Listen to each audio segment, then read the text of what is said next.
Ira Pandey in conversation with Mohini Gupta. This session is presented by Rajasthan Patrika series. Thank you. Good morning. Can you hear me? Good morning. Okay, so good morning everyone and welcome to this session on bilingualities. I'm really excited for today's session because I'm going to be discussing my absolutely favorite topic with some of the most fascinating names that I've come across. I will do a quick round of introduction and then we can start our discussion. I'll start from Ira Pandey. She is a writer, editor and award-winning translator. She has been the managing editor of DK Books and the chief editor at Rodi. Did I get it right? Okay. Moving on to Abdurrahman Waberi. He's a French Djiboutian writer. He also teaches French at the George Washington University. Cornelia Funke, I got that right.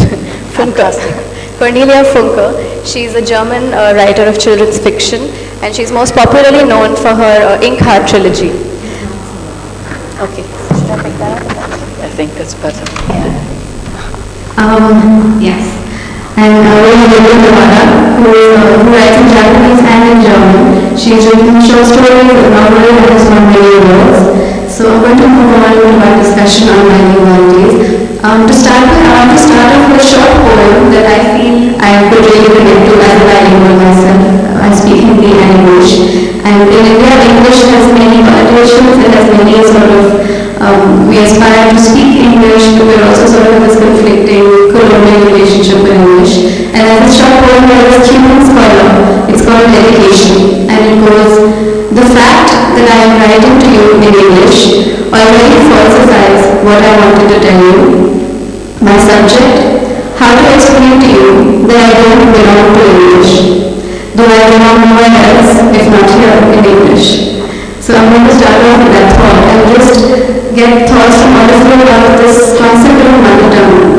Because for us it's a very conflicted relationship of speaking our mother tongue but also being educated in, say, a colonial language. But I'm not sure how each one of us relates to it. So can we start with you and just talking about your relationship with your mother tongue? I was fortunate in that I grew up in the place that I was born, which is our native area of Kumaon, and I spent the first few years in Kumaon, and so I spoke and heard Kumaoni, and that is now what I think is my mother tongue. However, as in most Indian homes, we spoke English and Hindi. But to date, when I meet my sisters or an aunt or somebody who's connected with my childhood, I only speak either in Kumaoni or in English. So Hindi is really my father tongue in that sense. Because I belong to India and Hindi is our national language, I'm more comfortable either in Kumaoni or in English. However, since Kumaoni is not an official language and is considered a dialect, I have now started working in Hindi and English, and I translate from Hindi into English. What I want to say is that my story is not dissimilar from the stories of perhaps all of you who belong to India. We all have at least 3 languages in us, if not more. And because we keep moving from one state to another, we pick up smatterings of other languages which enrich our vocabulary. The other thing I want to point out is that because our languages have come from an oral tradition, we use sense perceptions and sounds and smells in a very special way. And I find that becomes a huge handicap when I'm talking in English, for instance, where it sounds very false if I write exactly the way that I think. I'd like to hear from the other panelists whether their experiences are different from ours. Would you like to? Yeah. Good morning. I don't know if Yes. am I heard? Okay. I first want to thank my fellow colleagues, Ira, Cornelia, Luco, and yourself. And I want to also thank you for being here this morning. And I'm also very grateful to the people who invited me, the festival, the French Institute, Dorothée is here present. So it's a pleasure to be in this Jaipur festival, which I heard a long time ago many things about, and now it's happening. So, and this is actually also my first discussion in Jaipur. Coming to the question of language, I think that what Ira was saying is very very similar to my case. And also, I'm actually here learning from Indians, because in India you have many languages, many religions, many sub-languages and dialects. So it's really a mainstream, maelstrom of languages and culture. And I just want to, maybe when I go back to the US and France, to take a few things about what I heard and what I felt. And having said that, I come from a very colonial culture. Djibouti, my tiny country of birth, has been the latest French colony to be colonized in 1977. I was at such schooled only in French. I'm a byproduct of what I call the fabulous school in the tradition of the French of Jules Ferry, which means that I learned everything French, and I haven't learned so much thing from the local languages. And in the case of Djibouti, we have two local languages, Afar and Somali, which is my mother tongue. And we also have Arabic coming from the Yemen, because we are just across Yemen. And we also have some flavors of Indian flavors that come by the way of Mobile, but this is another story. Anyhow, I only conceptualize and I only write in French. Now I also teach English, but English is only my third or my fourth language, so it's something that came further afterwards. So my first emotional language is Somali, but I'm unable to write Somali because I was not schooled in Somali. And I think that the language in which we write is maybe the language in which we think and felt conceptualized. So I'm 50 years old now, and I'm really maybe some years more again to be able to write what might be a very modest poem in Somali. And I have made this promise to someone. I said maybe I will write one day in Somali, but still it's not coming. And I actually have made my home the French, so French is my home. There were discussions previously in which we were, are you comfortable, are you conflicting? I'm not either comfortable or not conflicting. French is my home in terms of my work as a literary spirit. So this is the way it is for me right now. Thank you. I'm going to come back to discussing the next question. Well, I think I probably am the only one in this round who doesn't have a colonial association. They can't hear you. Okay, does it? Okay.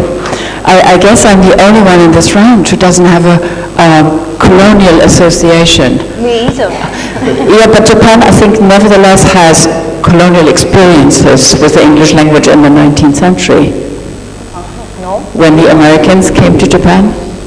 we didn't. So you would not feel like it was an intrusion, like. We didn't learn English. Okay, so wrong association. So for me, it was that German kept me in the country I was born in, but English was the golden key to the world.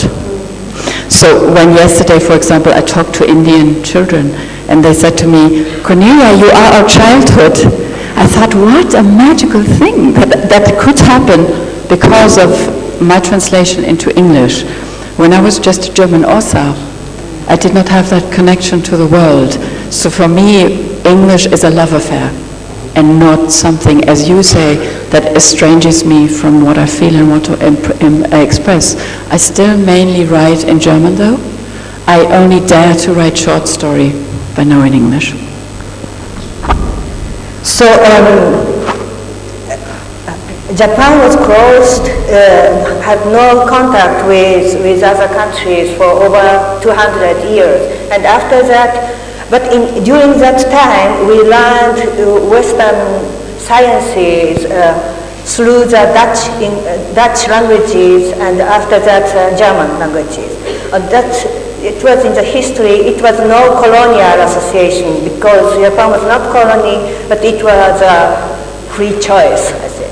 So the German language is, to me, is a private choice. I don't write in English. English does not mean to me. It's just a language for communication. I'm happy that I can speak a little bit English. When I'm in India, I can communicate with people, but nothing else. And my choice is German and Japanese. And I'm interested in compare the concept of two languages that are very different. So I can think about words or like freedom, for example, that does not exist in Japanese, and what does it mean, and ask questions. And so it's very important for me to have at least 2 languages to write. But it has nothing to do with English language. Right. And I'm just going to continue with you. You have this really interesting...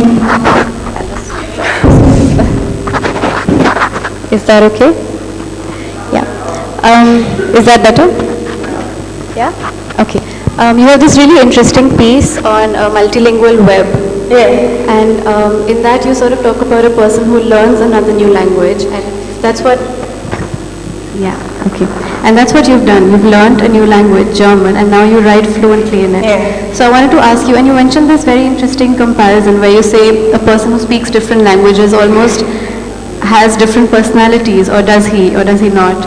And you sort of ultimately talk about a web, an intricate web, where we become sort of interconnected with these languages. So I wanted to ask you, do you feel like we acquire a different personality when we learn another language?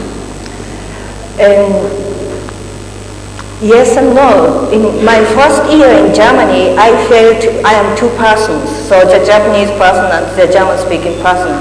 But then you make the new experience, emotional experiences in the new languages, and also the 2 concepts of philosophy are coming together, and you develop your own private philosophy that is made by many languages, or 2 languages or more. So most of us in the new world, we have the personality that is not influenced only by 1 language, but more than 2 languages. And it's maybe one multilingual personality. Ira, would you like to sort of comment on that? You know, when you were asking that question, I was reminded of a novella that I translated. It is written by one of our most well-known Hindi writers, Manohar Joshi. And the central character is this village teacher who lords it over the rest of the village because he knows English. And he walks around the village with the Oxford English Dictionary clamped under his armpit. When he meets this young man who's visiting the village, he's a little threatened because that the young man knows more English and is more literate than he is. And he strolls into this young man's room one day and watches him sprawled on his bed with just his pajamas and a singlet on his torso, reading an English novel. And he says, "How can you read an English novel lying like that? You should be wearing trousers and a shirt and a tie sitting at the table." But that's exactly what I thought Mohini's question was about, that you do actually change your persona. And particularly in India, where we are now at a cusp where we are outgrowing our colonial past. I mean, we are no longer in awe of the white man's language, and yet we want to acquire it. All over, if you drive through our small towns, the most visible signage will be learn English, computer classes. You know, so the digital age has done what 150 years of education was unable to accomplish, has jump-started a whole generation. What English they are learning, how they are speaking is a different matter. I mean, that's a language which is in the process of being born.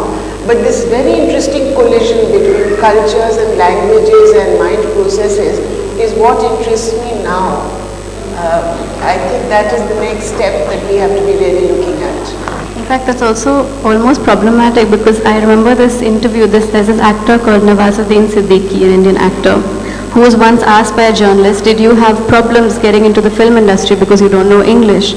And he said, English is just a language, it's not a test of your intelligence. Because it's really almost become like that. It's almost become a test of your intelligence. So actually I want to ask both of you, since you talked about that when you were talking about this language that you grew up speaking in school and the language that you grew up speaking at home, And there's this Kenyan scholar, Ngugi wa Thiong'o, who writes a lot about this, about the disconnect that a child feels because your emotional language at home is something else that you speak with your parents, with your family, but in school you're learning about,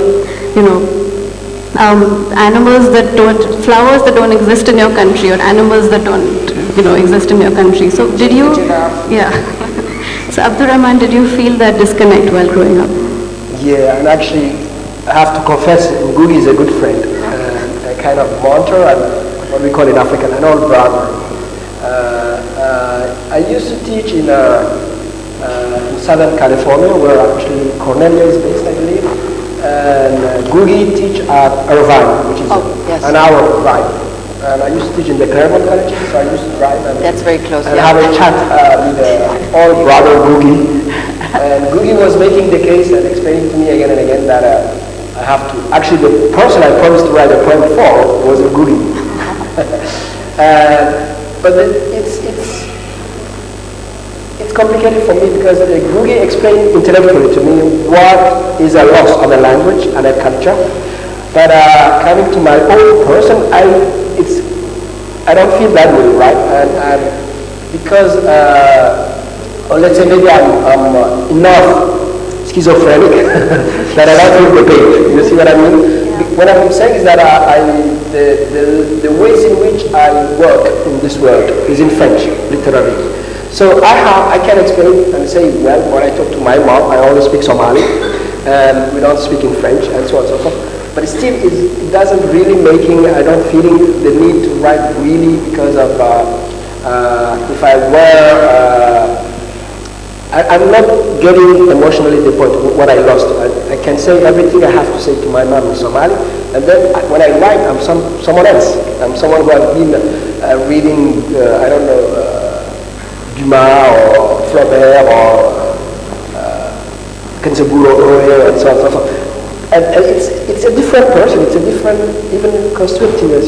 Someone was saying that the world comes to us in languages and in translation. When you read a Chinese or a Japanese writer, I read all in French, mostly, all in English, but let's say mostly in French. So there is no connection between that writer and my African language. So it's different work, and I don't feel really necessary a kind of loss or kind of something I'm missing.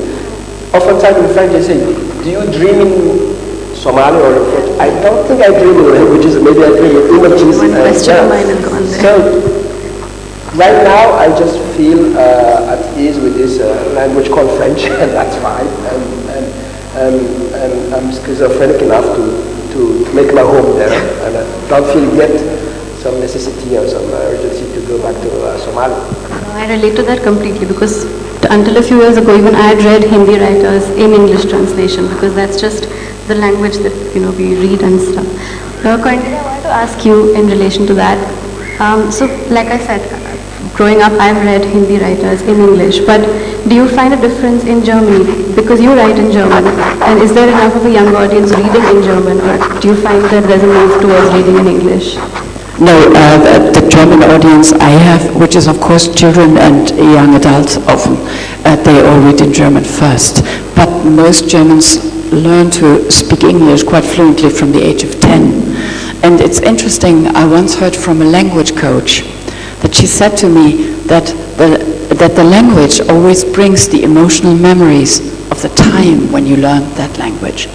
So in my case, German brings me the first 10 years of my life, whereas English starts at the age of 10. And sometimes when I write in English, I feel more free. I feel as if I can forget about the past, I can forget about where I came from. It's almost as if I can reinvent myself in that language. And for example, I learned Italian at the age of 25. And when I speak Italian, I feel very different. That is, of course, also Italian makes you feel very different. But the other thing is, I'm starting to learn Spanish because half of Los Angeles speaks Spanish. And my best friend is Cuban. And once again, all my Spanish friends say, oh, you're different when you speak Spanish. So yes, I think I have multiple personas by now, but I wish I could have more. Yoko, I wanted to ask you as well about the audiences in German and Japanese. What is the sort of different experiences that you've had interacting with both of them? Yes. And before that, I want to say you were talking about the images in the dreams. It's very interesting because I think that we must translate anyway the images or the emotions into language, no matter if it's mother tongue or not, because the emotion is not equal to the language, and also the images, they don't. So translation is, for me, similar to writing. And also in writing in Japanese is, to me, a kind of translation. Interesting. That's very interesting. Yes. Your experiences with the audiences that you were... Yeah, as I told you, the German language is quite different from Japanese language. You know, the Japanese are related to all European languages, also to Hindi and Marathi and so on. So there are so many differences. Also the associations. You have for example, you have the word cell in English. It's cell in German. You have them in body, but there is also monk's cell or prison cell, the small rooms. And so I had in German language suddenly the association that I had many prison cells in my body. It's some surprising images come to us when you learn the exotic languages, and that I love in my life. It's beautiful that you write about, when you learned English, you realized that there was an evening and a night as opposed to just one time of the day that you were, you're wondering if you suddenly had more time in a day. Well, can you tell us a little more about that piece, because I wish you could share it with the audience. It's really beautiful. Yeah. You told us something. Okay, or we can come back to that. I'm going to come to you about translation, because you've translated from Hindi into English. So what is the most difficult thing that you found about translation? What I find most difficult in translation is direct speech. I can deal with indirect speech and with descriptions and long passages which are not conversations. But when it comes to conversations, I feel completely defeated, because in Hindi we have three ways, as in French. Tu, vous, we say tu, tum, Now, when in English it's only you. Nobody uses thou anymore. And it makes a huge difference to the pitch of your language when you're trying to homogenize a way of addressing. Also, Hindi is, as you know, it's not a single language. It is a convergence of many dialects and folk speeches in that area, in the North Indian area. So you have words which have crept in from other parts of that land, but which are now completely comprehensible in what is officially Hindi. The trouble when I go, there is a sweetness in sound, there is a roughness in sound, your rural and urban background comes across in your speeches. Now these are the nuances which one has to struggle with, and that is why I try and stay away from fiction translations. I tried a lot of non-fiction initially to get my hand into it. I'm now trying, but I really don't know whether one can do justice and whether one ought to, because you are then not being able to give the full flavor of the book that you're trying to, and it's an insult or somewhere, a defeat at the hands of language. And it's there inside you, but how to get the words and how to get those sense impressions. For instance, in my language, in Kumaoni, we have a very highly developed olfactory sense of smell. And there are at least 10 or 12 words which can describe different kinds of aromas and stinks, depending on what the range of the word is. Now, it has one word in my language, it has a whole phrase in another, perhaps a whole page in another. So, it's difficult to negotiate the spaces between languages. That is what I feel is my biggest problem when I translate. Would anyone else sort of like to comment on that? Even speaking while translation?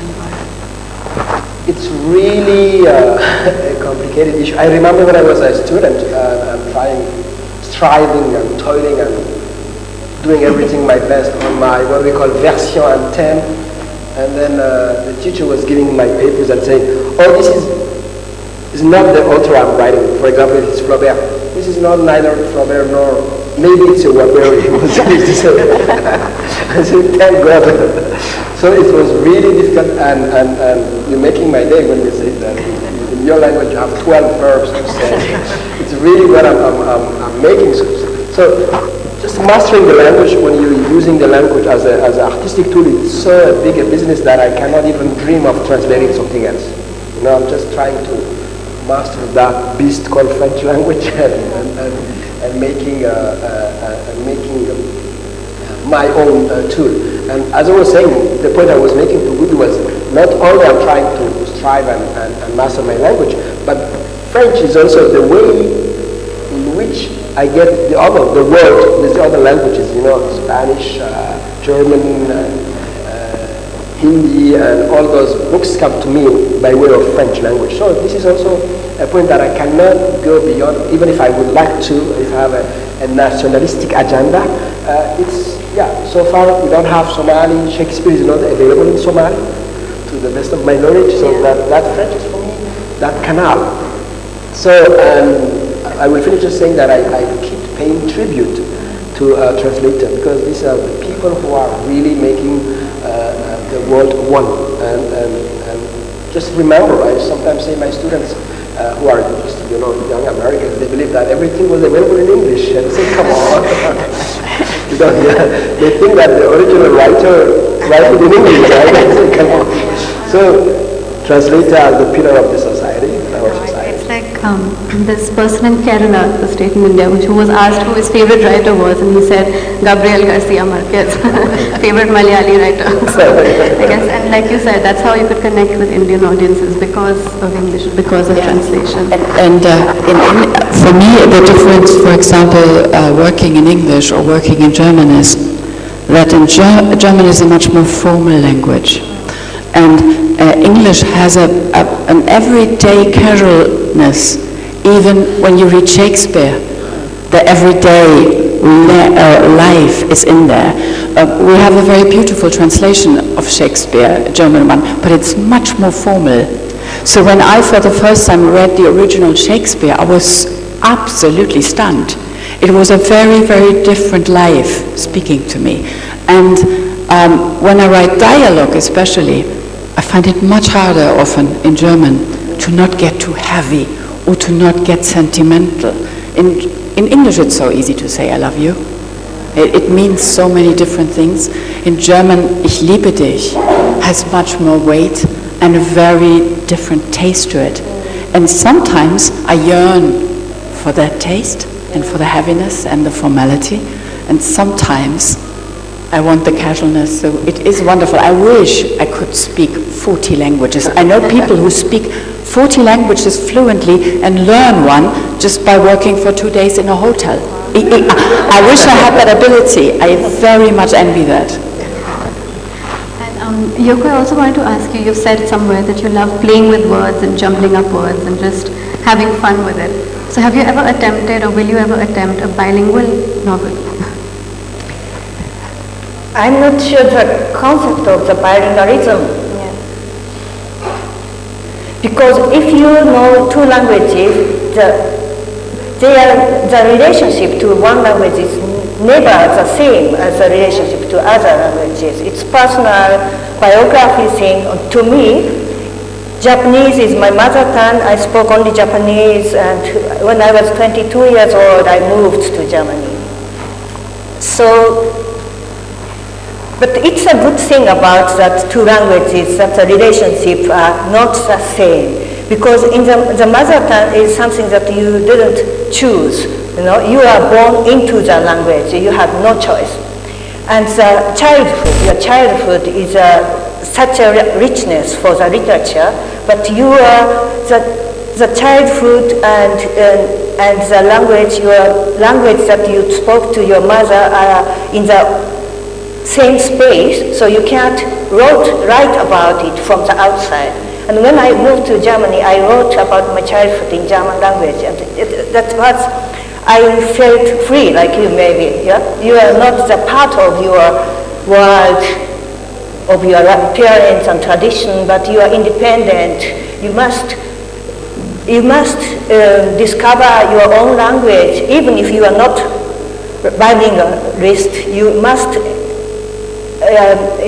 find your own language that is not a part of your childhood.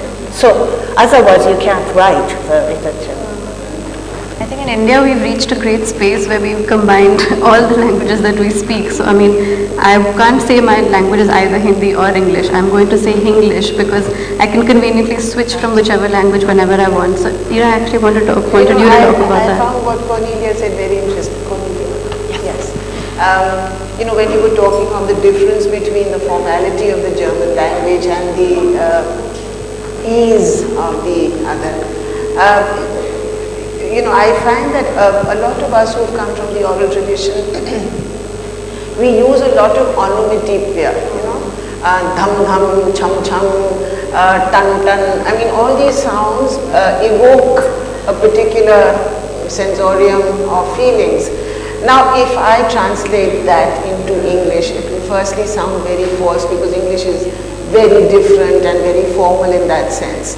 The other thing I find is that there are certain forms of expression, of literary expression, which sound all wrong in the wrong language, if you know what I mean.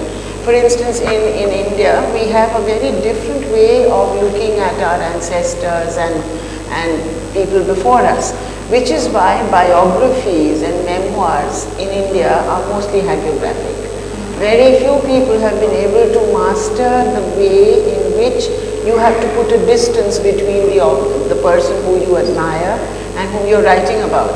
The other thing, so that's one big lacuna I find. We are handicapped by our own traditional ways of behavior from attempting a proper, clean biography or memoir. Very few people have been able to do it. And the second is that, we tend to be very flowery and descriptive because this was very much part of an epic tradition. And so when I'm translating, let's say, 5 pages of Hindi, I can often compress it into half a page of English because I delete a lot of the floweriness and the descriptions and the whatever because it just weighs down the text. I wonder if you've ever had that experience because you come also from a tradition where the language cultures are so different. Yeah, definitely. Again, as I said, with maybe this exception that I don't know enough. I don't know the way you know Hindi. I don't know Somali. But one of the discussion I had with the Somali language, which goes beyond the Republic of Djibouti, goes to Somalia and elsewhere, is that the epic poetry tradition is now dying because no one can master, and it's becoming useless because it's too rhetorical, too flowery, as you say. You put it very beautifully. I say rhetorical. And sometimes we now have a new genre, which is a kind of summary of from the epic poetry became songs. And so it's, as you say, maybe 5 times or 10 times smaller, and it's more direct. But this is what we have in circulation, in videos and MP3 and so on and so forth. So the poetry became a kind of portable song writing tradition, and the whole flowering is left aside. But that is something, when I was saying previously that I'm getting inspiration from this country, it also has to do with that, because how the multiplicity of languages and tradition became something still lively and different, and I guess many African writers should anticipate inspiration from Indians. I really believe it. I'm just going to end with a broad sort of debate, which is, do you feel that being bilingual or multilingual is a blessing or a burden? Can I ask one more question? Please. Because I wonder, when you have a language that is almost like a singing language, which many African languages are, many Indian languages, isn't there also the problem in translation that you lose the song? So in the moment, I think we all have that problem being writers, that we put the sound into something printed and something silent. And that, I think it's what you said about that we translate the dreams and emotions. In some ways, we also translate the sound. And I think in some of languages, that's even more of a problem. And especially in the ones, for example, Indian languages, dialects often, that are so grounded still in the earth, the flowers, the nature, so connected to the natural world, that they are much more working with sound. Whereas in a language that becomes more and more intellectual, more and more distant from the natural world, loses part of their quality. And I think always as a writer, you need to try to get back to that. I'm sorry, I didn't get Isn't that, well, for me the question is, how hard must it be as a translator to come from a language that still has that singing quality, to then translate it into a language that may have lost that already? Well, it is a challenge, but it helps if you are completely grounded in both. Meaning, my education. Interestingly enough, I learned my English from German nuns from India. Interesting. You are. So one has many sounds in one ear. Yeah. It's not just our own languages, it's the languages and fragments that you get. There's something that sounds so sweet in French, for instance, or something which is so liquid about Spanish that you wish you could translate or get that rhythm into, I'm not very familiar with Chinese or Japanese, but just a mere intonation, a nasal insertion can change the meaning of a word. I mean, how magical is that? Right, and I think that's the constant challenge for a translator. When you said you lose the flowers, I thought, oh, I'm sad. I wish I could read how flowery it is. So what is on all the pages, you in a way shrink down to... No, and maybe we have to find different mediums. I mean, a novel in German may not translate directly into a novel in, let's say, Japanese. There could be a possibility of another way of dealing with it, like rap poetry. I mean, from Jamaica, the Caribbean rhythms have come into mainstream English music or Western music through rap, through jazz, through so many, so there are possibilities. We're still at a very nascent stage of translations. Translations are what? Just about 30, 40 years old in this country. Just imagine what they can be after a century, which is why I have great hope for, young people like Mohini, who is very receptive to various sounds and inputs. And I feel that there will be a way in which we will be able to forge some kind of a lingua franca, where every sound, something in Spanish is comprehensible to me, even though I don't know Spanish. That is true. The sense impressions have to be preserved. That is what I feel. Thank you. So should we go back to that? Yes, sorry. We have a wrap-up. We can have a wrap-up kind of discussion on just whether you find it limiting or liberating to be able to speak so many languages, and we can move on to audience questions. Yoko, we can start with you. Just whether you find it a blessing or a burden to be bilingual or multilingual. Blessing, my burden. Yeah. Oh, that's good. You have many languages but one body. So even if you speak a foreign language, you bless your mother tongue. It's accent and it's you modify the foreign language. Or you create your own, as I create my own German. And my German is not formal. My German is also not abstract. It's full of smell and sounds. It's a primitive language, German, my German. Yeah? More primitive than Asian languages. Because they have many sounds in it, like the klopf and schleppen, and it's a very primitive sound in it. Also, smell, English word is a smell, but in German, Duft. It's a word itself smells.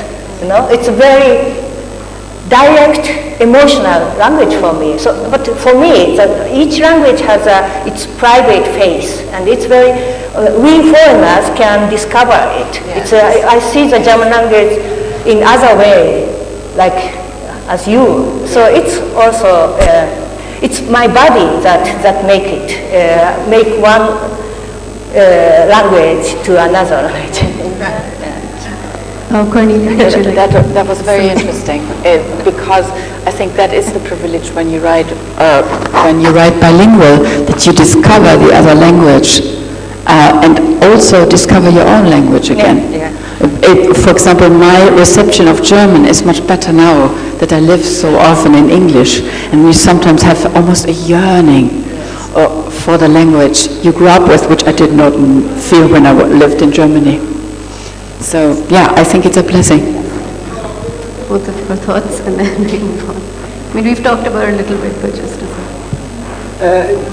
If I am correct, the question was liberating or yeah, it's definitely liberating. And as Yoko was saying that, I believe each and every serious writer has to make his home or her home in that language.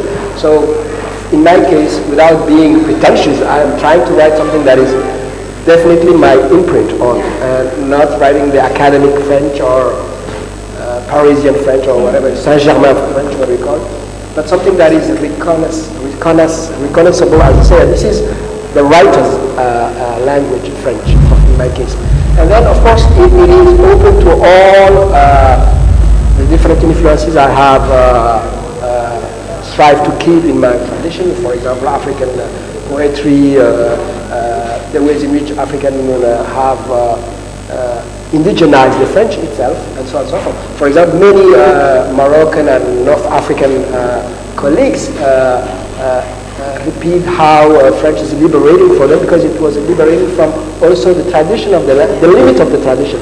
For example, the whole eroticism that is sometimes repressed in a culture can flourish in French for them, for example, so it's liberating. As for the loss of your mother tongue, I'm just practical. For example, I cannot translate into good Somali, but I also think, as Ira was saying, that it's a question of genre. You cannot translate maybe something, the traditional novel into, but you can keep the oraliture of the language. For example, if I write something one day in my language, it will be all in poetry, and I will not strive to write, I will not even dream of writing a novel in my language, because this is too complicated.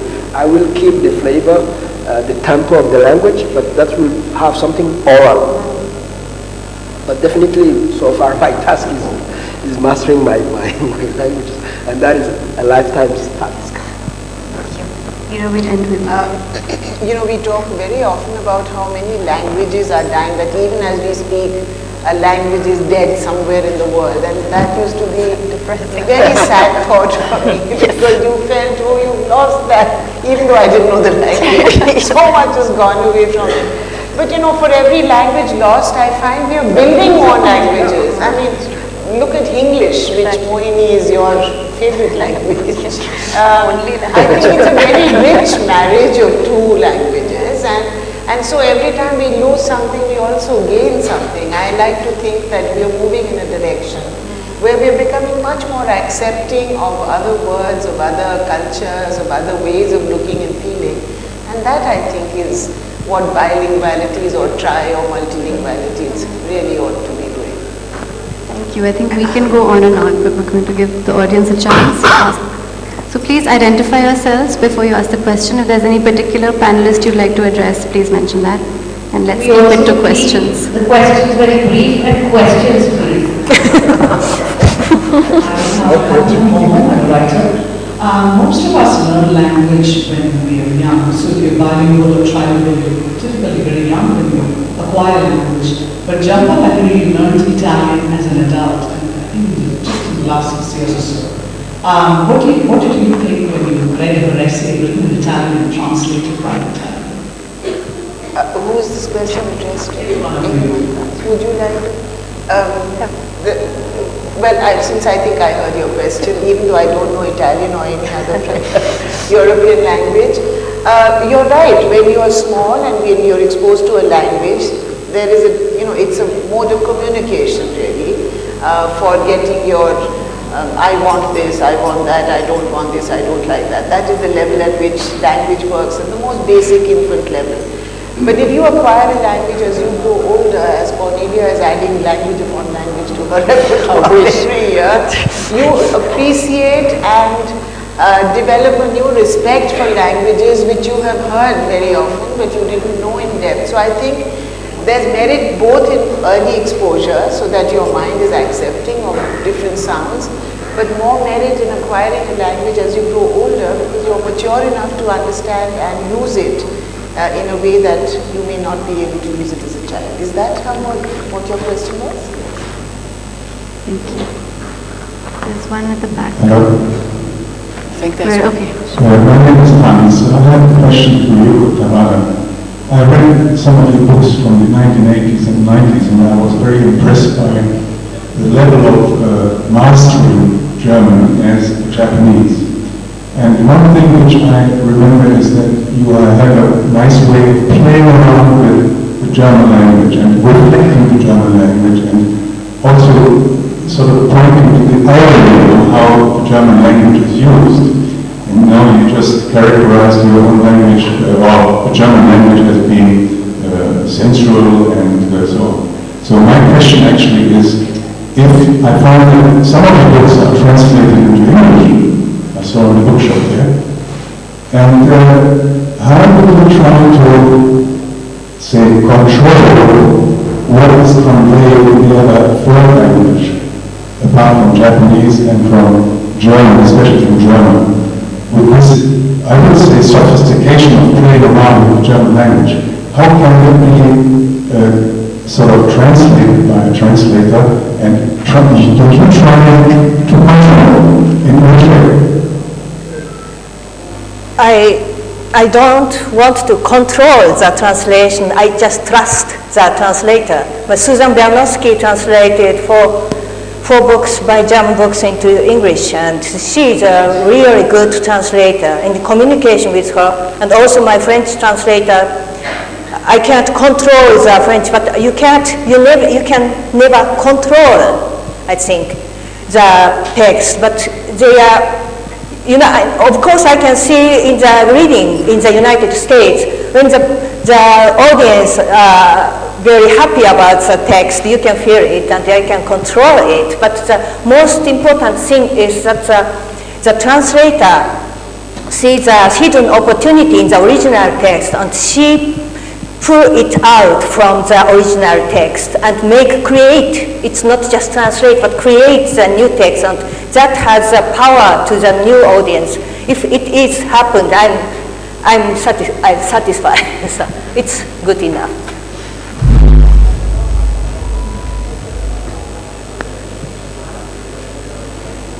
Yeah, can we have that question?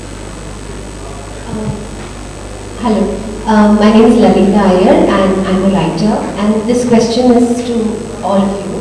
I think many of us are in this happy space where we live in an ecosystem which is rich with many languages, our mother tongue, our father tongue, languages we grew up learning along the way. And I'm from such a space because I know Tamil from my mother, Malayalam from my father, English from growing up, and Hindi and Marathi, which I also speak.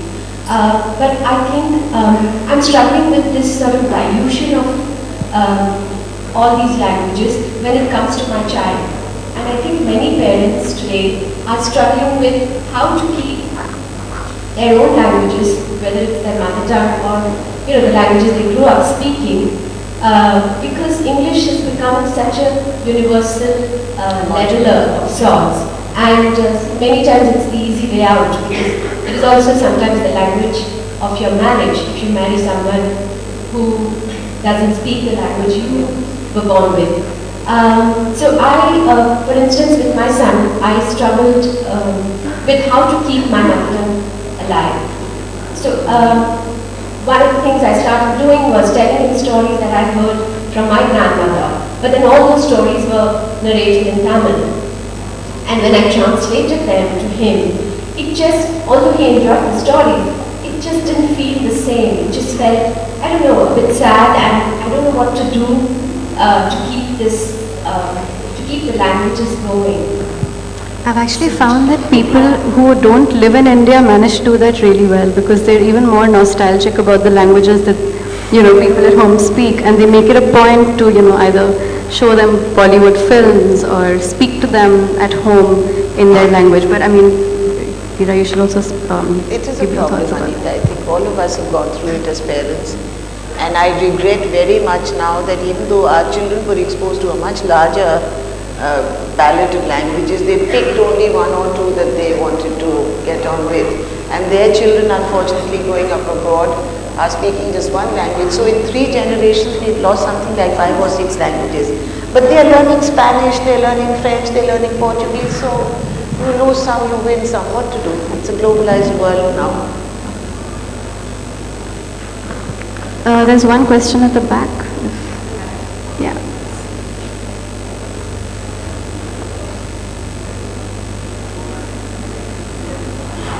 Right, and there's one right in front.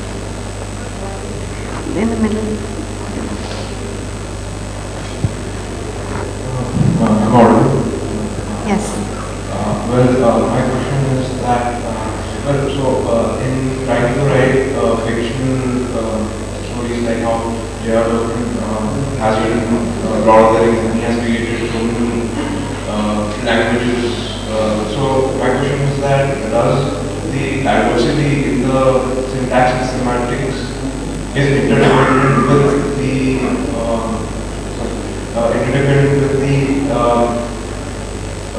variability that arrives through bilingualism or trilingualism that the author has or the creator has? You mean to say when you're creating a new language, say in a fantasy novel or something, does it depend on the variability of the languages that you know already? Is that what you mean? Yeah. I am not creating languages. Tolkien was a specialist in Nordic languages and quite fluent in them, and I think he based his fictional languages on old Finnish and Norwegian dialects. So I think you cannot fully, even if you try to invent something, and that is, I think, true for all fantasy, it is always fed by everything, by our world, because we cannot imagine anything that is not from this world. Thank you. There's one right there. Hi, I'm Sandra, and I'm a question for Cornelia.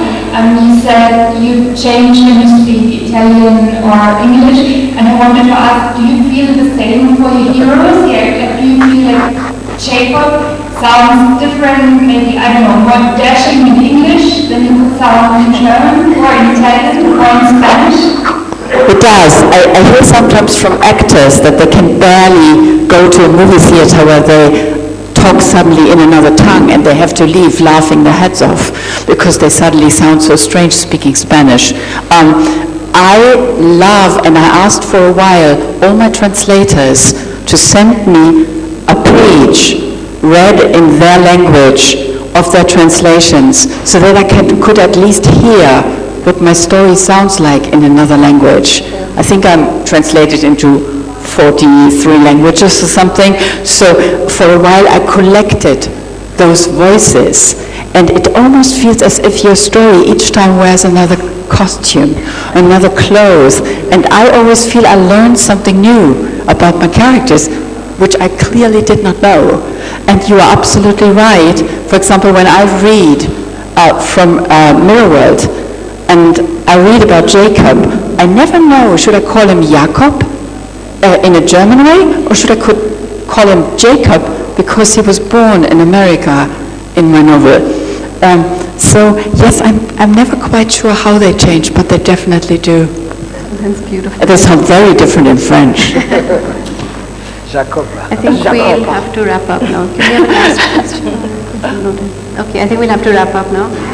So thank you everyone for being here for the discussion. Thank you panelists. I really enjoyed talking to all of you. Thank you very much. And everyone's books are available outside, so please get your copies and get them signed. Thank you. Yes, we wish to thank our speaker, Yoga Jawala, Punelia Patli, Abdul Rahman Babeli, Ila Pandey, Mohini Gupta. We also like to thank our sponsor, Rajasthan Patrika CD, for this session. The authors of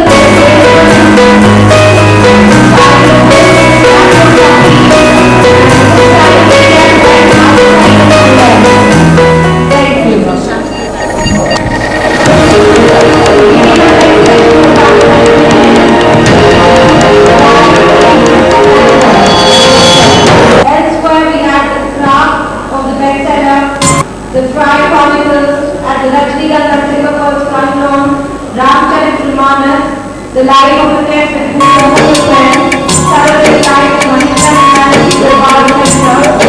Hindi सिर्फ एक भाषा नहीं, हमारा संस्कार, हमारा इतिहास है। हिंदी एक सोच है, जीवन जीने का तरीका है। अपनी भाषा को इज्जत देना, अपने वजूद को सम्मान देने जैसा है। हिंदुस्तान की सैकड़ों भाषाएं हिंदी में शामिल हैं, इसलिए हमेशा से सबकी पसंदीदा है। देश के सबसे बड़े हिंदी अखबारों में एक है पत्रिका। उत्तर भारत से लेकर पूर्व पश्चिम दक्षिण तक सबके दिलों में बसा। आज राजस्थान पत्रिका केवल अखबार नहीं, रेडियो, टीवी, मोबाइल, इंटरनेट और अन्य साधनों से लोगों की बात उठाता है। लोगों को जीतना है तो उनके दिल जीत कर देखिए। हिंदी पढ़िए और हिंदी बोलिए। राजस्थान पत्रिका, देश का प्रमुख समाचार पत्र समूह।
For more details, visit the information center.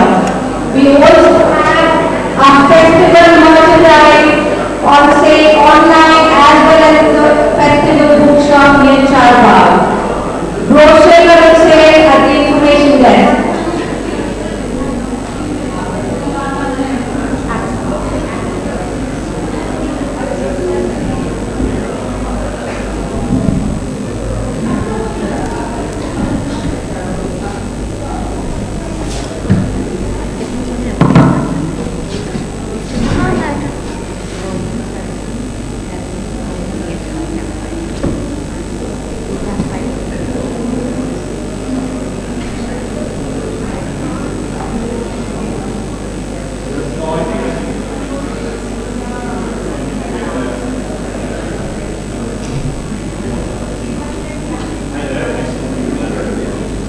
We would also like to let you know, session number 88A, Literature versus Cinema, Influence in Shaping Beauty Ideas, is moved from Baithak and it's now going to take place at Google Mughal 10 from 2:30 to 3:30. The session, Negro Land at Mughal 10, Google 10, it stands cancelled. Negro Land stands cancelled, and in that place we have Literature versus Cinema, Influence in Shaping Beauty Ideas. That has moved to Google Mughal 10 from 12:30. It is now going to take place at 2:30. Thank you.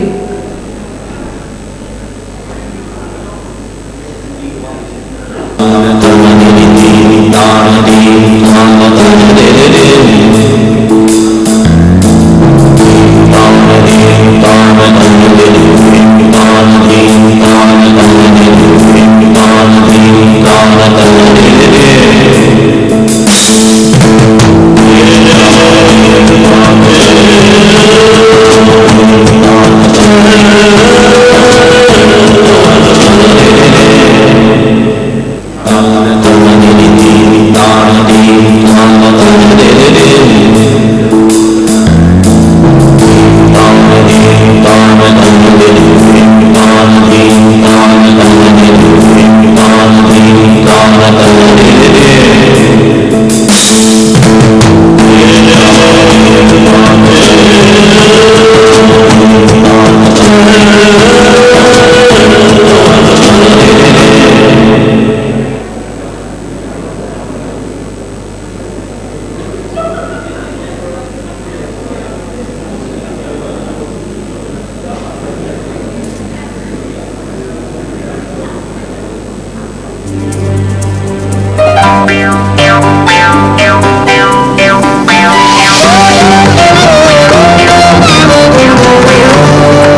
Thank you.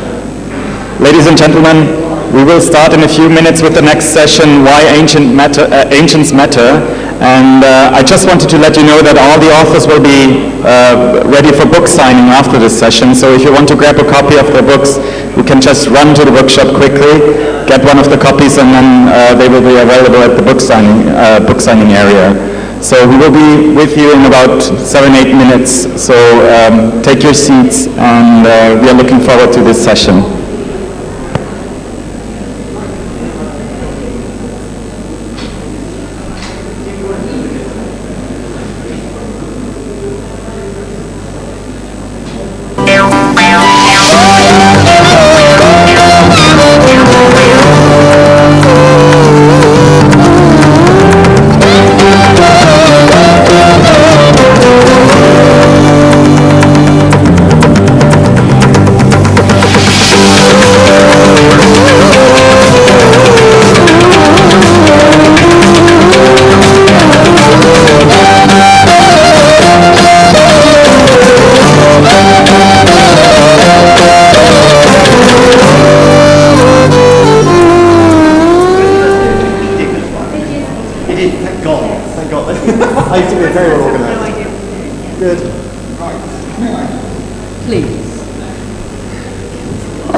Ladies and gentlemen, we will start in a few minutes. We're still waiting for one of the speakers. I just would like to ask you, if you have any litter with you, just take it and put it in some of the dustbins and don't litter the floors. And keep the aisles clear. We really have to, for security reasons, we have to keep the aisles clear at all times. And if you're looking for emergency exits, the festival area has emergency exits. One is like obviously the main gate, but then there are two others on the left-hand side and on in the lunch area side. So if in case of emergency, you can leave the festival grounds through these exits. And we're still waiting for one speaker, but then we will start with the session on time.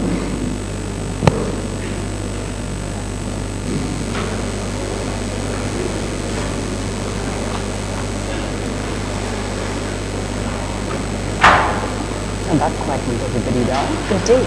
Amazingly. I don't know what he said though. That we're still waiting for a speaker, but we intend to start it on time. Aha. That's To what we reverse did. the structure of the universe single-handedly. And then the sun will rise again and just at the wrong time. I would assume the worst. I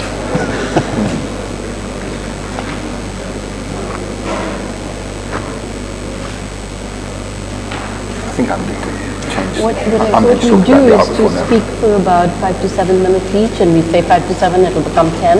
Yeah. And that'll be just the perfect time, Oh, really? because they want 15 minutes, as he has told me, he's going to give me a sign when it's 15 minutes left to open for the to open it up to the audience. I was expecting more of a conversation. I haven't prepared. No, 10 minutes as such. No, it's not good. I don't think anybody has prepared, but you can always... I should just ad-lib something like that. You could tell them a bit That's about what's best about it. Presumably if we each speak for if we each say a couple of things, then we can triangulate. Yeah, yes, exactly.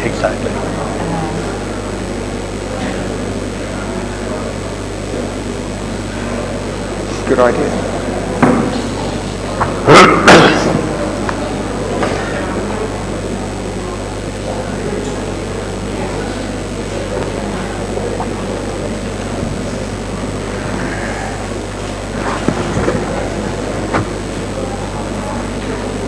This is the time of day when normally I'm having my really serious coffee, not even thinking about becoming a nerd. Done all sorts of things to this. For two previous nights, I managed to adrenaline and jet lag. I just didn't sleep for 4 or 5 hours. Yes. It really is like a long time. Well, one of the endearing qualities about our hotel is that people get married outside our window, apparently all through the night, in the noisiest possible way. Which one are you in? Band. Which one are you in? It's called the Uniara. It's a very nice hotel. Oh, Uniara. I think we're the same one as Carrie. Are you in the Uniara hotel? Yes. Are you also there? Yes. It's rather an endearing thing because on the lawn outside our window people get married for hours on end, rock and roll, cannons and fireworks all through the night.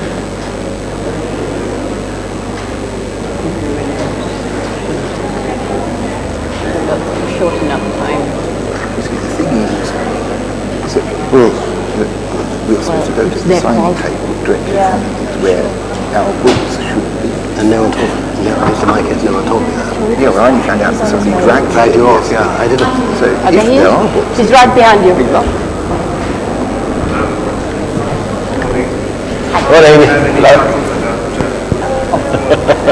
Okay, so our last speaker has finally arrived, and we are extremely happy that the panel is here. Ladies and gentlemen, welcome to Jaipur Literature Festival's Baithak.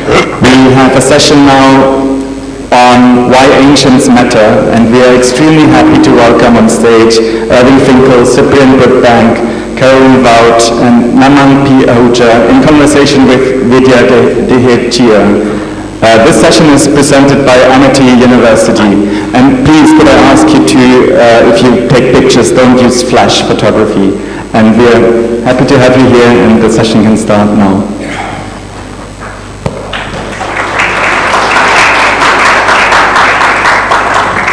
Well, welcome everyone to this panel, Why Ancients Matter. And the 5 people sitting in front of you, each one of us is almost exclusively, not entirely, but almost exclusively focused on the ancients. And to us, of course, the ancients matter very much. But as a professor at Columbia University in New York, I have noticed very much that the incoming applications, particularly for PhDs, are all skewed, I say skewed, which gives you my slant on this, skewed in the direction of modern and contemporary.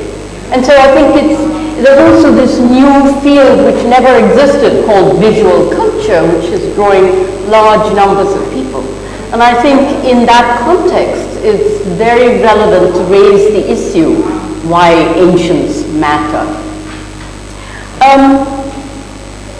I'm going to start by asking each of our panelists, I will introduce them all to you first, very briefly, but I'm going to ask them to speak or talk about that issue for about 5 minutes, then we'll have a little bit of interchange, and then we'll open it up to you, our audience.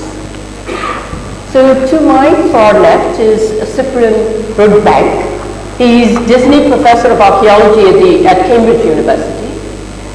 Cyprian, you might be surprised to hear that I did Arch and Amp at Cambridge, and had the pleasure of spending an engrossing hour each week with Prin Daniel, who was my supervisor, before I shifted to the history of art. Delighted, I had no idea, this is fantastic. Cyprian is known most for his recent book called A History of the Mediterranean. From the beginning to the emergence of the classical world. It's archaeology, but archaeology with a difference.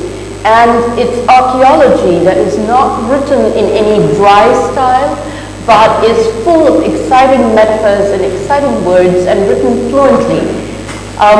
Even though I think it's up to page 65 when you finally get to the second millennium, 2 million years before, because he really takes the Mediterranean from its very beginning.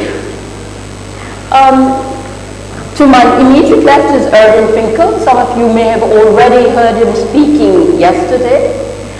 He's an Assyriologist, specializes in cuneiform script, and has been responsible for the very popular, very catchy book, The Ark Before Noah, because he discovered these various tablets in which I think there are at least 3 versions of the flood, and they actually found the instructions for the ark, and they reconstructed this ark, which is a huge coracle, the type that we see. Well, it's a huge one. We see a lot of coracles in India, and he will talk about why that is relevant, and his field is relevant. And he currently hangs out at the British Museum in the Department of the Middle East. Coming chronologically, to my right is Caroline Bout, and she is a reader in classics at Cambridge University and has published a very powerful and intriguing book called Sex on Show, Love in the Greek and Roman World. I might have got the subtitle a little bit wrong. She will in fact be speaking individually tomorrow on that subject. She and I are going to have a conversation. But she will give you her perspective on why ancients matter. And then finally there's Naman Ahuja, who is Professor of Art and Aesthetics at JNU in Delhi. He is probably best known for a book called, for an exhibition and a book called The Body in India, in Indian art.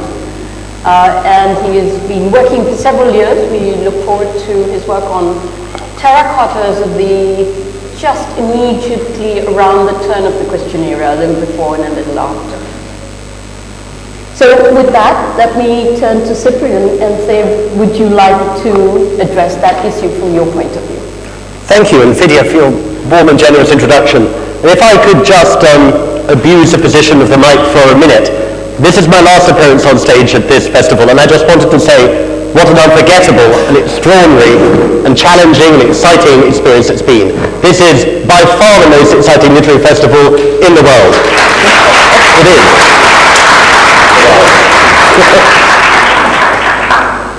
And I'm happy to say that on camera. I fully concur with many of the words that Vidya has said about, in a sense, this strange opposition between modern and ancient that seems to be upcoming in the choices that young people feel they have to make when they go to university. And I think the beginning of wisdom may be to begin to break down that dichotomy. What do we mean by ancient? It may be just the fact of turning 50 a couple of years ago, but where ancient begins, it seems to me, is something that we can start to debate a little bit more creatively. History, of course, is a continuum. Any of you who have just surfed out of hearing Thomas Piketty into this session will know how important context, history, and context are for trying to understand and navigate the predicaments of our present, let alone create a wiser and more sustainable future. But in terms of the way I, at least as an archaeologist, feel we might think about the problem of why the ancients matter is by breaking that category down. I think it's a false opposition between modernity and the ancient. It tends, rather like the word traditional, which is much loved by anthropologists and ethnographers, to lump a vast amount of dynamic human diversity experience and history within one slightly frozen in aspect, or sort of sealed in aspect category. And I think that's the problem. I think there are three different ways, for example, in which we might think obviously and evidently for all of you about ways in which older ways of life palpably matter today. And I'll start with the obvious fact, that there are very ancient ways of life continuing on the planet today, ever more besieged demographically, economically, and culturally. But it's worth thinking that this is still a planet with hunter-gatherers on it. Those hunter-gatherers are modern people. They're not fossils of the Paleolithic. It's one of the worst sleights of hand we can perpetrate to start to think of them like that. But they do encapsulate ways of life and ways of thinking about sharing, gender, a whole variety of concepts that actually may be at least as relevant to 90% of our human history as the last few thousand years, for which we've been farmers and then lived in cities. So I think, in a sense, there's the ancients still among us today in that respect. Many of the big questions that create the predicaments of the present are ones that we can only answer in terms of their origins and their early patterning through archaeology and associated disciplines. For example, why we decided to farm, why we farm what we farm. The basic decision that lifted the lid on human demography and created this planet of 7 billion. Why we live in cities, and what kinds of cities we should be creating. One of the most exciting developments in modern archaeology over the last few years has been the use of aerial radar to, in a sense, metaphorically strip the jungle back from tropical urbanism and see what something like Angkor Wat, or one of the great Maya cities of the Peten lowlands, actually looked like. What do we learn? Low-density cities, low-density urban sprawl, which was meant to be a product of the late 20th and 21st centuries, creating and created by unique conditions of mechanized commuting and connection, are in fact ancient. The way we think of a city around the world, the way we think of a sustainable city, is something that we have a lot to learn from the deeper past.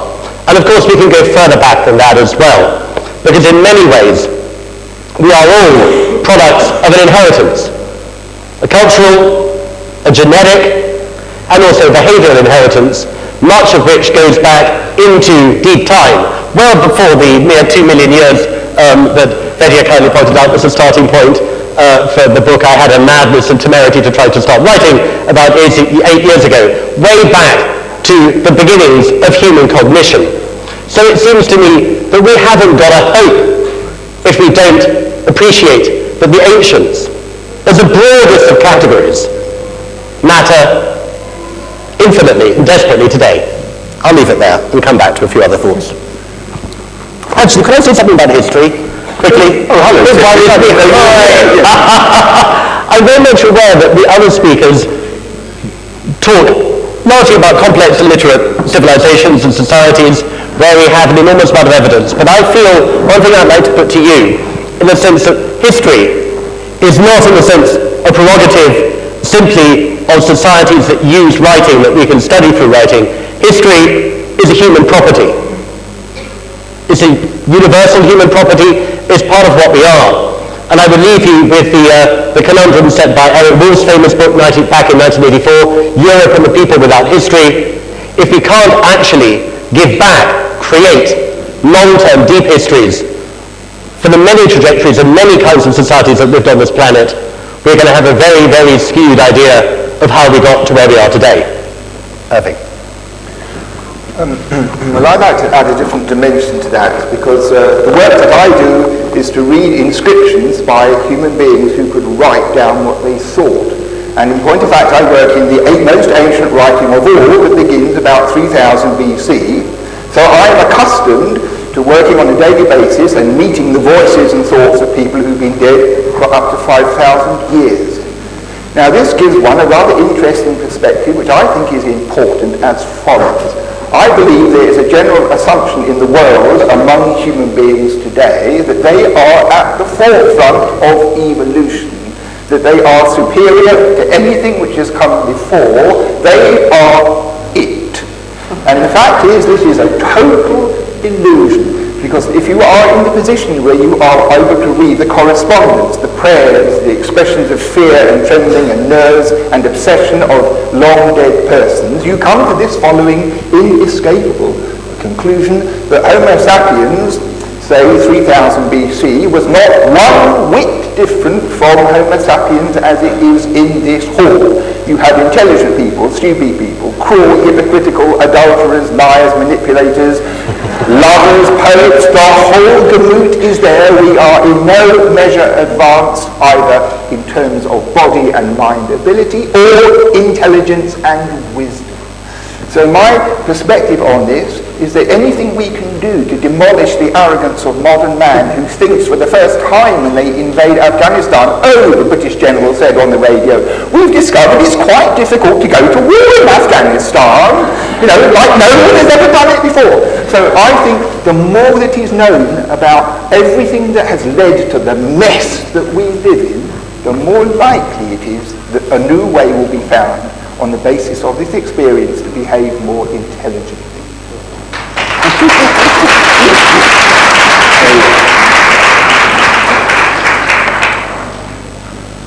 I think that's over to me.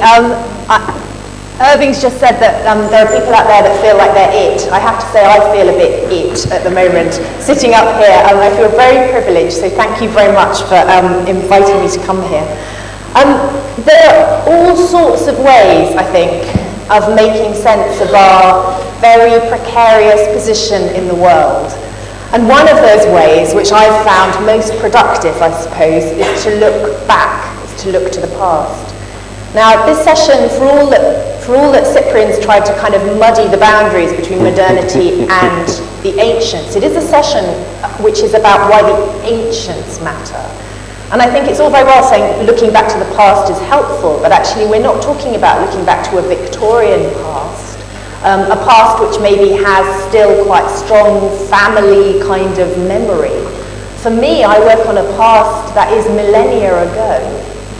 And I once had a professor who said that even if we could go back in a TARDIS, even if we could time travel, and I could take us all out and open the doors and we'd be in ancient Pompeii in 79 AD, even if we could see it, we wouldn't have a clue what we were looking at, right? We just wouldn't understand anything at all. So what's the payoff, really? Why do we do what we do? And I think, for me, I work on ancient Greeks and ancient Romans, people that walked the earth from 600 BC, this is my period, they walked the earth before that, but 600 BC through to about 400 AD. And this is a period that, if you think about it, covers the birth of democracy, whatever that is, right? And we can talk about that later if you want to. It covers the period when Hellenistic kings moved into what's now Pakistan and Afghanistan. It covered the period of the Roman Empire, right? That period which has been so extraordinarily kind of formative in terms of models for, for dynasts right through from Constantine, who founded Constantinople in the 4th century, through into the Republic of Venice and on into, right up to Louis XIV and beyond into America and then the British Empire, etc. And it also, of course, covers Christianity, the birth of Christianity. The same professor that said going back in a TARDIS, he,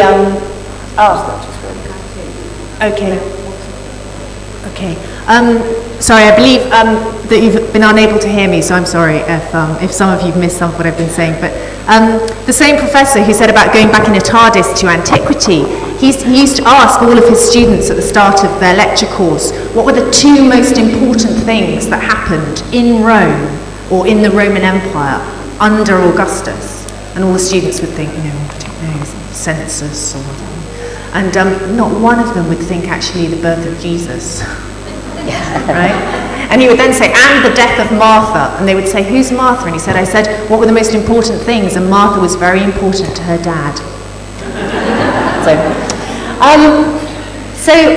My period covers, a vast range of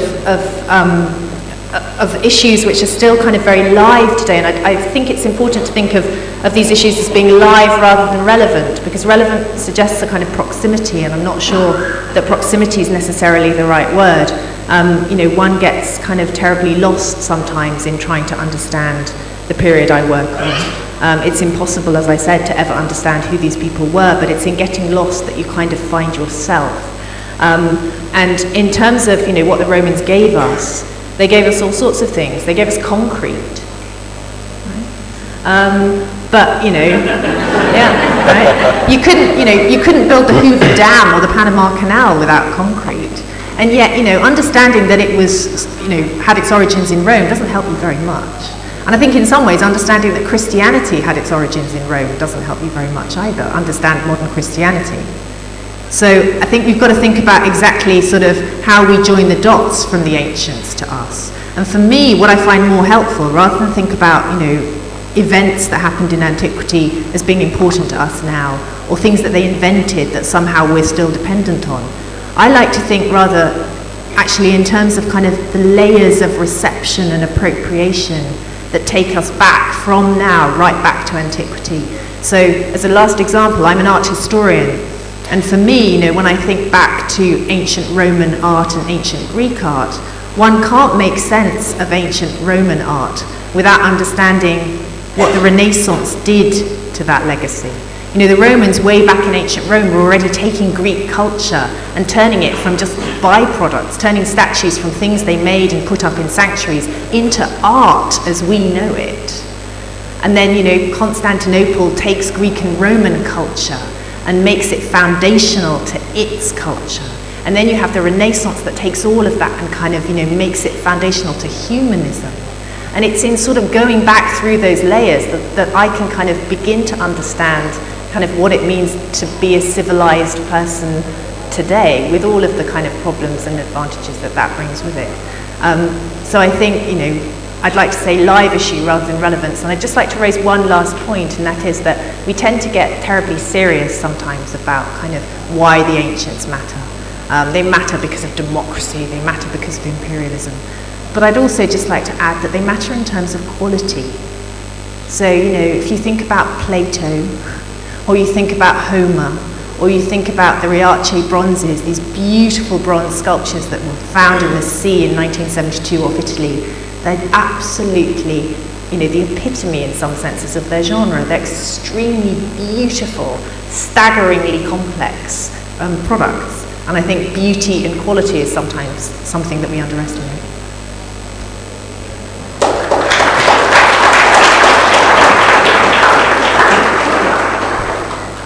I completely agree with the way in which the conversation started with what Vidya said, that in the academy we are increasingly struck by the fact that this dividing line between the pre-modern and the modern has come to such a state that the pre-modern has been interpreted and looked upon as being completely atavistic and irrelevant. And as that divide began to increase, the pre-modern, the traditional, the historic, was up for grabs, and anyone who wanted to interpret it any which way that they wanted went ahead and did so. And then look at the mess we find ourselves in now. Because we don't have enough people who really have read their ancient texts, and so anyone can go ahead and interpret it in any way they want to these days. And so wars are being fought in the name of ancient religion and texts because tradition and history is being defined by a group of people who want to define it that particular way. And they get away with being able to define it any which way. And that's why the ancients really matter. And it matters to us to be able to see how we've come to such an impasse. And if we don't start reading and engaging with that material carefully once again, and if we don't start inspiring people to go back to those ancient sites and the scripts and looking at the texts once more afresh, we're not going to be able to argue with those who wish to present that material in the way that they wish to. It's a very powerful tool, the idea of memory, the idea of nostalgia. It's used to inform your identity every minute that you exist. And you can't give that right away to someone else without standing up for yourself and saying something for yourself and looking at it for yourself. Part of the responsibility of it must fall upon us who work in the profession of ancient history in some way. And we must assume some culpability for this situation. And I think we must look at the fact that we have to continue to make our material relevant to people today. Why is there this gulf? Why is the ancient world thought of as being boring by the larger community of people? I know Britain is a great exception because there is a huge amount of publishing and a massive number of museums that people visit over there. There is a great interest in archaeology in Britain. It is an exceptional situation compared to the rest of the world. Where in many other countries, we face this constantly where students are no longer interested in studying ancient history. If you look at the number of people who are interested in modern and contemporary studies, they far outweigh anything in the pre-modern. And we must keep asking this question, why? Why are students why do they find the ancient world less relevant? Perhaps it's because of the ways in which it has been interpreted and the kind of issues that have been published in the field. And I think this is something that at a LitFest we must address as to whether publishers are willing to take on more works connected with ancient history to make it more relevant to informing our identities now. I just wanted to leave that as a sort of point of discussion.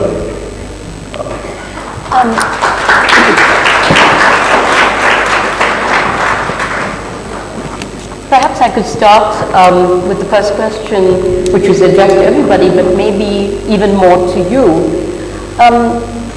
Some of the cultures that we are dealing with, on either side of me, for instance, the modern people of that area do not have an unbroken history and a thread that runs through, so that the people who were in Babylonia in those days have actually very little connection with the people who live in that part of the world today. I think the same thing applies with Greece and Rome, where the modern Greeks and the modern Italians or Romans do not have that unbroken thread.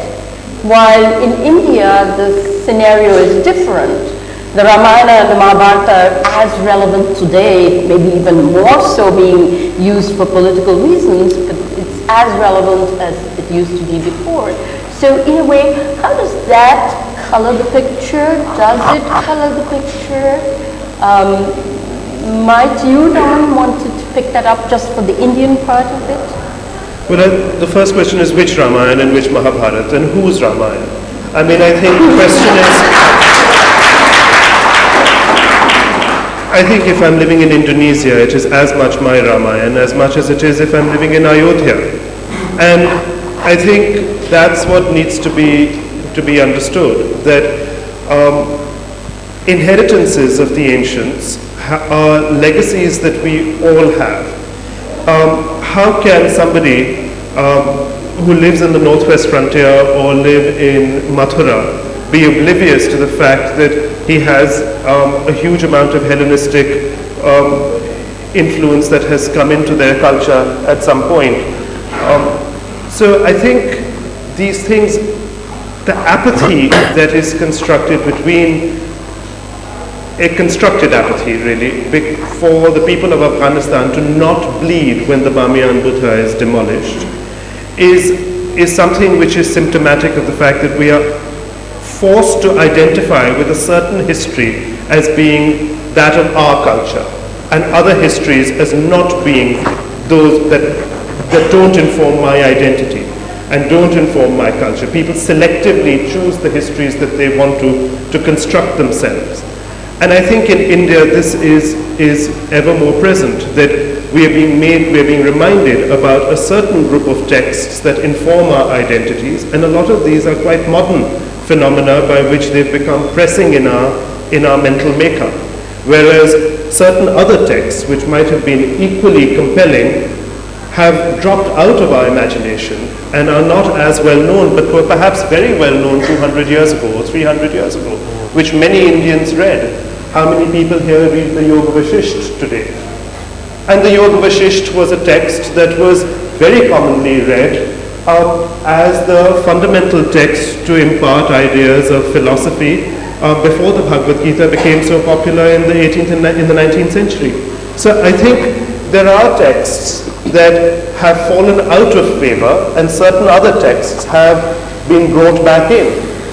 And I think that is what we need to keep remembering, that it's not just the ancients, it's not a fixed and set canon of what the ancients comprise, but I think the plurality and the variety of what the ancients provide us with gives us a healthy dose of being able to question ourselves and to be able to continue to live and let live, rather than be in a predicament where we force ourselves to identify, we force an identity upon ourselves, which is very limiting, I think. Would you like to intervene and ask a question at this stage? No, I mean, just to say that in terms of whether or not ancient Greek and Roman history is kind of has a direct line through to kind of the people in Rome and Greece today. I mean, the answer is, as you rightly said, no, it doesn't. If you walk around somewhere like Rome today, one of the most striking things I saw, I've just come back from Italy, I was literally there about 48 hours ago, and one of the most striking things I saw in Rome was a graffito just scrawled onto a wall that said, Rome is not a museum, it said in Italian, right? Now, you imagine living in the center of Rome. It's a city which has become like a kind of theme park. You can't build modern structures in the center of Rome because of the, all of that fabric. Every time you try and build a new stop on the metro, you hit antiquity. And I suppose, the other thing to say would be for me, people say to me, well, it's kind of obvious you're a Romanist and not a Hellenist because the Romans made it to Britain.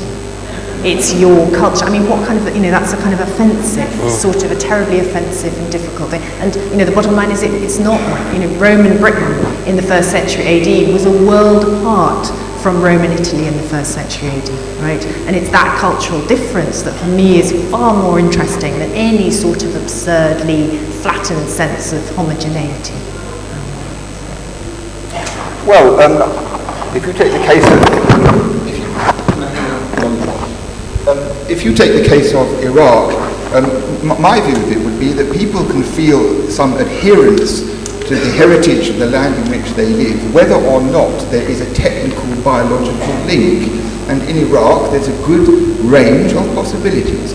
So, for example, the marsh Arabs who used to live in the south of the country before they were systematically exterminated, lived a whole lifestyle which is indistinguishable from the Sumerians of, say, the 3rd millennium BC, because their lifestyle was dominated by the environment, and the kinship between them is extraordinary, never mind whether it's genetic or not. So they are a survival of antiquity in the territory. The next thing is that the Assyrians are very proud of their heritage, and they claim to be descended from the ancient Assyrians, and they call their children Nebuchadnezzar and Sennacherib. It's very exciting for me to meet somebody called Sennacherib, but biologically they are certainly unconnected with the original population of Iraq of any kind. And then we have Saddam Hussein, who decided that he was Nebuchadnezzar V, and he had posters by the side of the motorway of him in a chariot with bows and arrows, really dangerous weapons, which led to war with America, all over the country, forcing people to identify with the great nation that used to live there before. So the consequence of this to me is that in real terms, among human beings who live in territory, it's a complex fabric. But it is not legitimate to say necessarily in a scientific way that it's an artificial feeling, and I feel it in many ways it's beneficial to profit from it. I don't think this is necessarily a theme we want to sort of linger on much longer, but I would just say, I think if this festival were happening in Athens, I think you would have a very strong sentiment in the room that there was, quote-unquote, a thread. I think a thread is a very difficult concept to pick apart and unbraid, but there would be a very strong thread between classical Greece and the sense of belonging, the sense of identity and culture in Greece today, which of course is why the issue of the Parthenon marbles is still a very live issue. And if any of you want to ask questions about that afterwards, this is a guy who works at the British Museum. I'm not saying. Please, David. I'd like to now open it up to you, our audience. I'm sure you've got various questions to ask, and there is a mic up here, so if you raise your hand, the mic will come to you.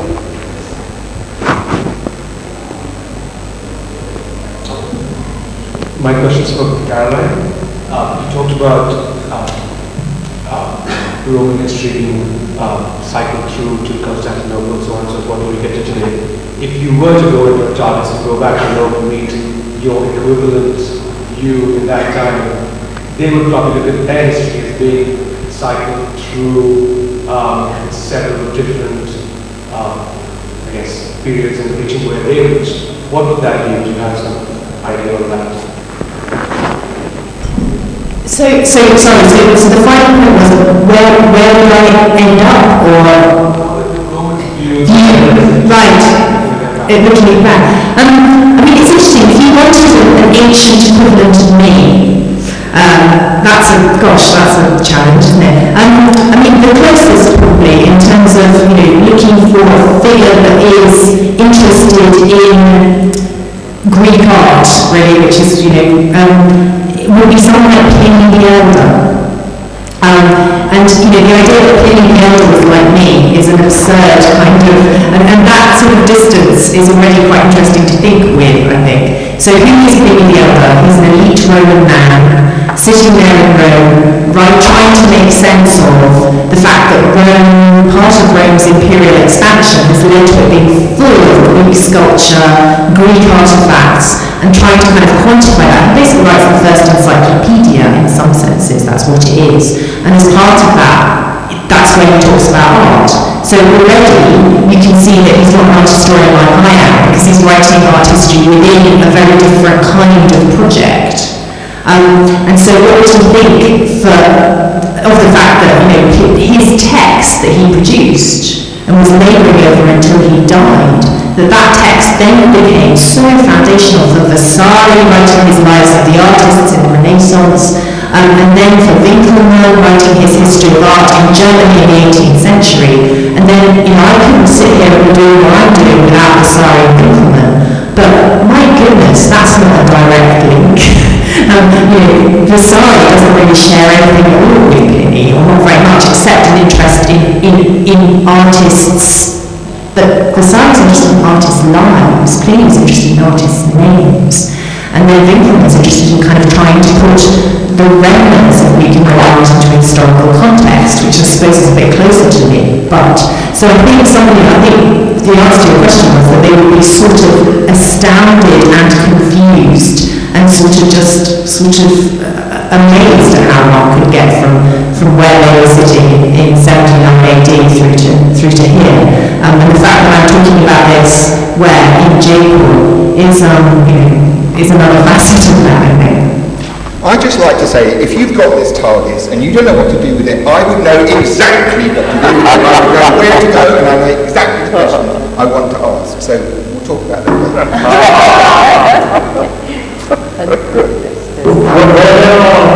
Where there's a lack of primary resources and sources, how do you legitimately distinguish ancient facts from mythology and fiction? And if I were an example, if say for example an archaeologist in 3,000 years' time dug up a copy of Orwell's Animal Farm and just had a page from that, should he be forgiven for thinking that there was a time when animals actually ran farms?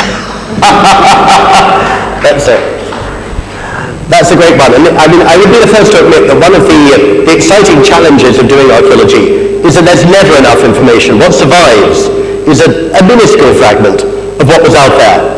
But consider the opposite. If we don't do archaeology, we might as well be back to creationism, in terms of the way we actually explained where we came from.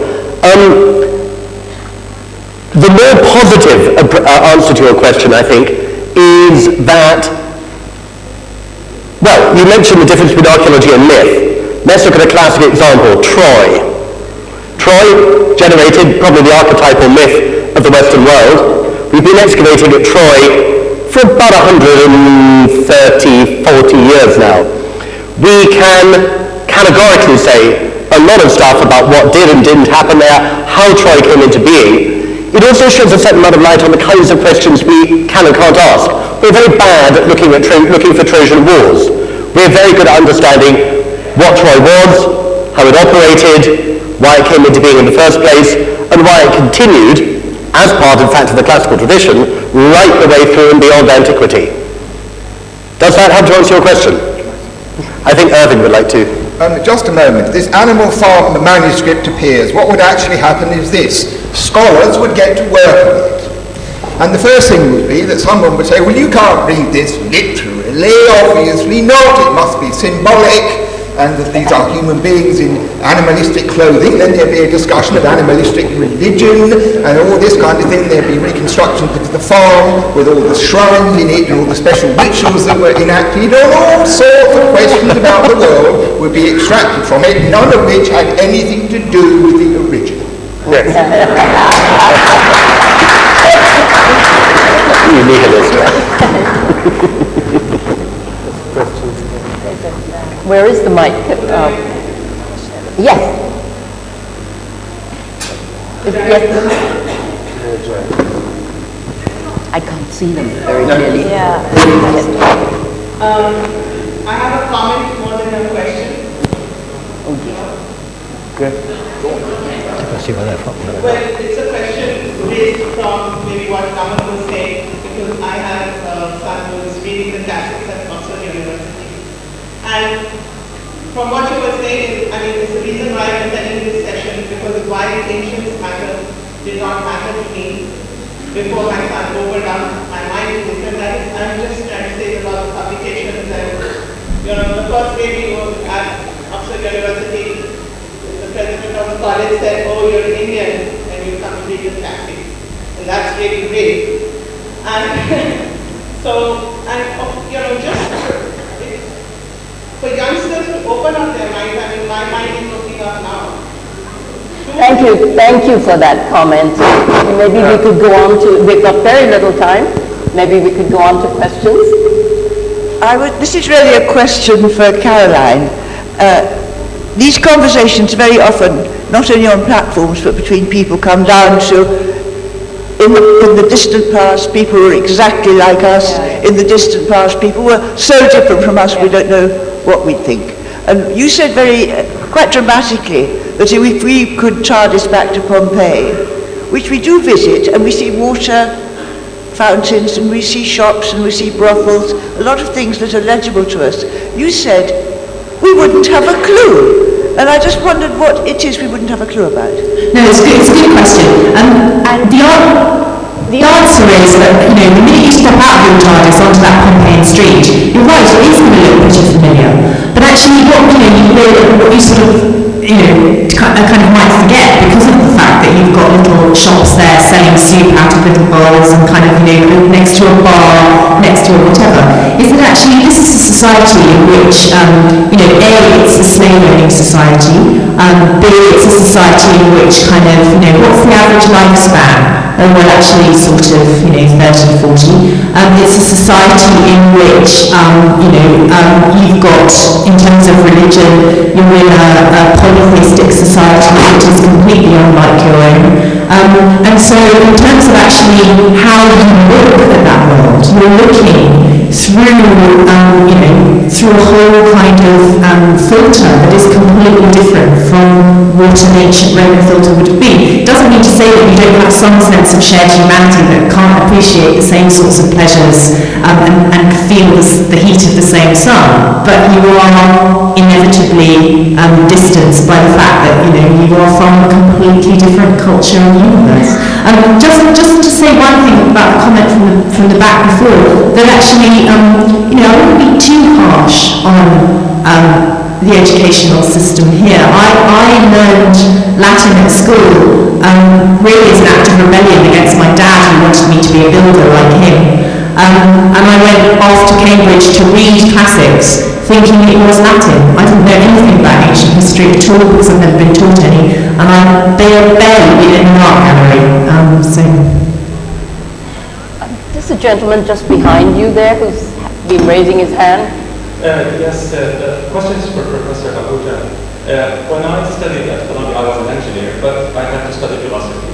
In the contemporary civilization course, we studied from Plato to current John Stuart Mill and so on. No mention of Indian, Chinese, Arab, Persian, African, any influence on so-called Western civilization. So picking on your point about selectiveness, isn't there also a hegemony in selecting what is ancient history? It's mostly Roman, Greek, and there's almost nothing else. Indeed, absolutely. I think that's a very pertinent question to raise, and it becomes it's going to put us in a completely ridiculous and an embarrassing state of affairs in a few years from now. If we don't urgently alter our education systems to be able to look at more parts of the world, in a globalized world where our citizenry is diasporic populations that come from all over the world with a melting pot of cultures that are there in every university and school, this is an untenable, unsustainable position to be so selective as to what might constitute a classical canon which ignores what's happening in other parts of the world. It's no longer a sustainable position. Absolutely. You mentioned Columbia University. The sad thing is that India is perhaps the place where Indian culture, history, art history is least taught. It's already all over in Columbia. You have masterpieces of Western art, but you have masterpieces of Indian art and architecture, masterpieces of Islamic art. You have the masterpieces of Islamic art, of Indian art, of Chinese and Japanese art, side by side with masterpieces of Western art. But it's when you turn to this country that you find that Indian art is taught at so few places. Yes. And JNU is one exception, but it's just one bastion, and it's taught nowhere else. So yes, we do need to change it, and change it drastically right here first. Could I have just a very quick comment on that? I think the greater problem actually lies at what people are learning at school. When I give a first year course at Cambridge on world archaeology, where we do in fact touch quite extensively on China and India, and indeed the New World, where of course the chronologies are quite different. We think of Aztecs as very ancient and as New World Assyrians. They actually fell under the Habsburgs, under the Habsburg Empire, if you think about it in terms of world history. But in those lectures, I ask newly arrived bright students at Cambridge what was the first fact they learnt about China. It could have been India, but I'm being honest, it was China in that context, at school, and they say Chairman Mao. Now, if they can't at least understand what Britain and France and the rest did in China in the 19th century, let alone understand that this is one of the 4 oldest pristine civilizations and continuous traditions of writing and literature in the world, where, as you said, where on earth, how on earth is our next generation going to engage successfully and wisely on a global stage? Yes?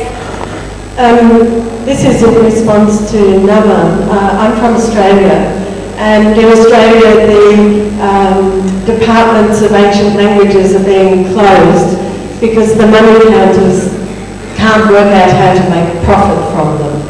But beside that, I'm a poet, and I've been studying Sanskrit and the Vedas and so forth and translating them, and doing some resistant readings, perhaps you might call them. I'm wondering what you think about that process of translating and doing a bit of a resistant reading of ancient texts. So spinning off and slight reinterpretation, but sticking to the basic tenor the basic ideas that are in it, but interpreting slightly differently.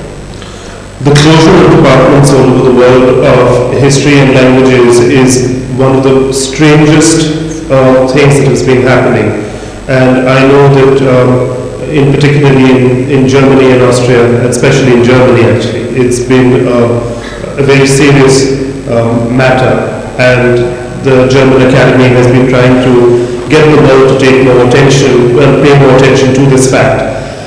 About resistant translation, doing translation work, I think this kind of freedom to be able to engage and interpret from your perspective is a perfectly valid enterprise. I mean, and that is as long as your engagement is fulfilling. And surely that doesn't preclude somebody else from coming up with a more hagiographic or a more praiseworthy or praising interpretation rather than yours. As long as both are published and seen and neither is censored, I think that's what we want to achieve. We can take just 2 more questions. So many of you might have to... I wanted to ask this question for the longest time. One of the most pertinent points that I think the panel came up with in terms of the importance of the ancients was that if you do not understand the pluralistic importance, we tend to fall into misinterpretations and manipulations that, among other things, lead to terror. But what I feel we often forget is that this is a highly academic panel, an intellectually mature audience, and the majority of people who fall into the trap of misinterpretations or dogma do not have or have never had the access to the sort of intellectual learning or, for the lack of better word, maturity to understand that what they are actually falling into is narrow-mindedness that could even lead to terror. So I just wanted to know how would you make not only ancients more, the importance felt, but more accessible to the common man, everyone from the School curricula. School is the general answer, but now specifics. Yeah, I mean, I think schools is where I would start, and I think although there's a lot of reform needed in the education system in my country at the moment, I think that actually a lot of us, I mean, I spend a lot of time going out to schools and giving talks to 12-year-olds, 14-year-olds, 15-year-olds, and a lot of my department are making really fantastic television programs about all sorts of aspects of antiquity, which are very much for a wide audience, and some of them for a young audience. My colleague Mary Beard just did something which was actually in cinemas all over the UK, and so and we wouldn't be here if we hadn't written books that were deliberately trying to cross over outside of a narrowly academic market into something much broader than that. And it's from that market that one always gets the most kind of mind-bending and wonderfully new stimulating questions, because they're thinking outside of the box in which I have been living. Go ahead. 2 things really. I mean, my first big experience was when I had finished curating the body in India. The then Director General of the National Museum in India, Dr. V. Venu, who might be somewhere here, I don't know, had the wonderful thing of inspiring me to be able to bring this exhibition to Delhi. And bringing it to Delhi posed certain challenges, because bringing a major world exhibition, a massive exhibition, to be able to communicate to an Indian audience provided a certain curatorial challenge. For those people who work in museums, this is a constant thing. I mean, it's always about reaching out to new audiences, and that's what we're meant to do. We use different forums to be able to do it, whether it is through the exhibition or through radio or TV or books or whatever else. But reaching out to a mass audience in India comes with certain challenges because of received notions of tradition which will end up being disturbed when they come to those galleries and they see the visible evidence in the galleries which contradicts points of view that they may have inherited. And our institutions have to be strong enough, and they have the autonomy that is necessary to be able to display that art and that evidence which is lying in our museums, because museums always contain things that disturb a received notion of how a particular religious community wishes to interpret that notion of history and identity now. There are parallel points of view, and the evidence is there to be seen. Now, is the museum going to be allowed to display that or not is the question that we need to pose in India. And the other thing is that we also need to find ways, in response to what you asked, to be able to reach out in the language of people. So translating the exhibition into a commonly apprehended colloquial Hindustani rather than a newscaster's Hindi, or translating it and making it available in other Indian vernaculars, is a very urgent need, and our publishers need to take this more seriously as well, because we can't keep preaching to the converted. I'm almost going to be concluding this. I'm told there's no time for more questions. But just to emphasize education, schools, which means teachers. And teacher education and introducing ideas at an age, I mean, with the position of women. I mean, if you don't get into the schools and talk to them at a fairly young age and make them realize that there is such a thing as equality and consideration, and it has to be at the school, but the schools means teachers as well. So I'm sorry, I've been told that, can we do just, no, I'm told that we've run out of time. So hopefully you will come and talk to the panelists in question individually. And thank you so much for being a responsive audience.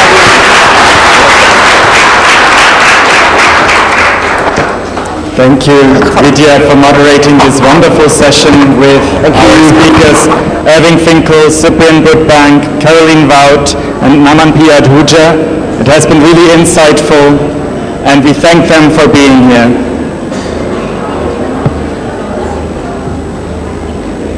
The office will be available for book signing outside at our book signing stall. So if you have a copy of their books, you can just get that copy signed. Please also do take your litter with you. Don't leave any rubbish or litter here in the venue.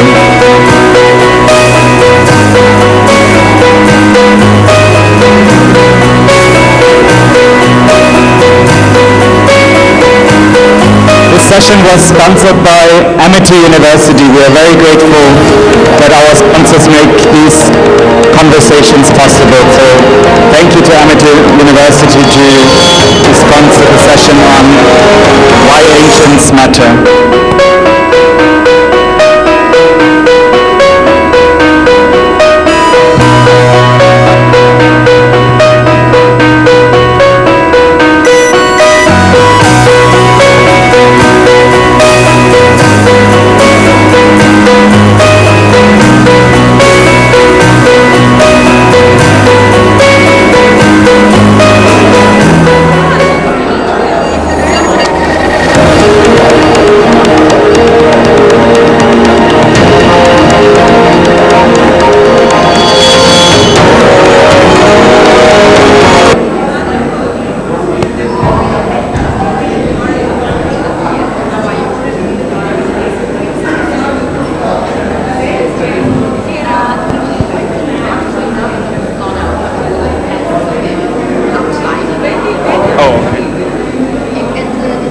Excuse me, ladies and gentlemen, does anybody miss his or her sunglasses? I've got sunglasses here. It's FCUK brand. You can pick it up at the stage here.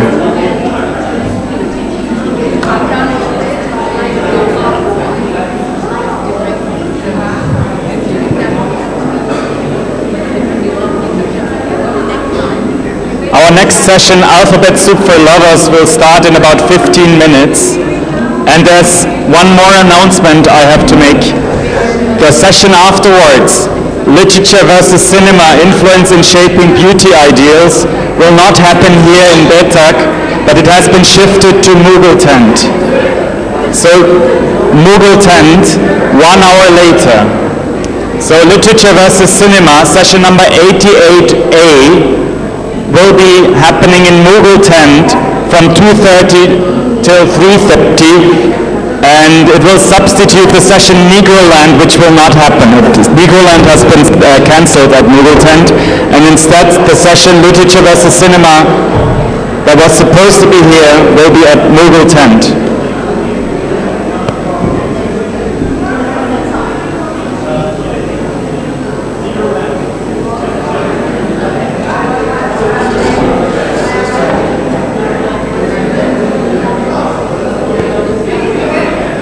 I say it again, okay.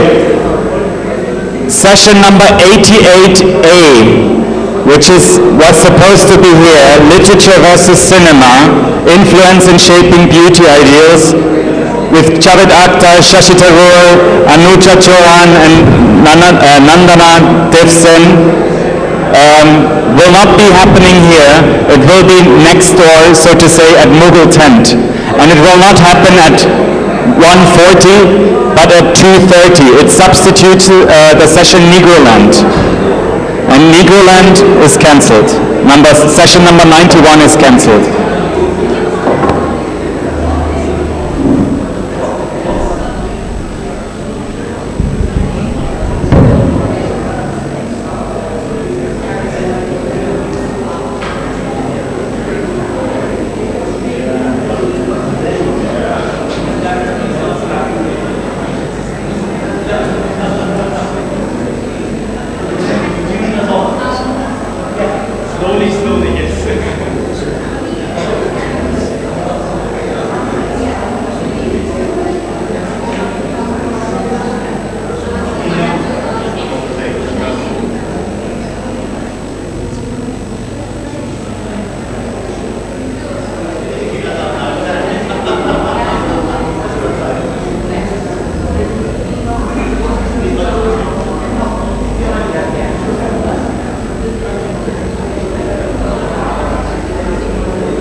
Festival merchandise is available online and also at the Festival Bookshop near Charbagh. Grab your copies there. All the books are on sale at the Festival Bookshop. So please get your copies beforehand and you can get them signed by the author.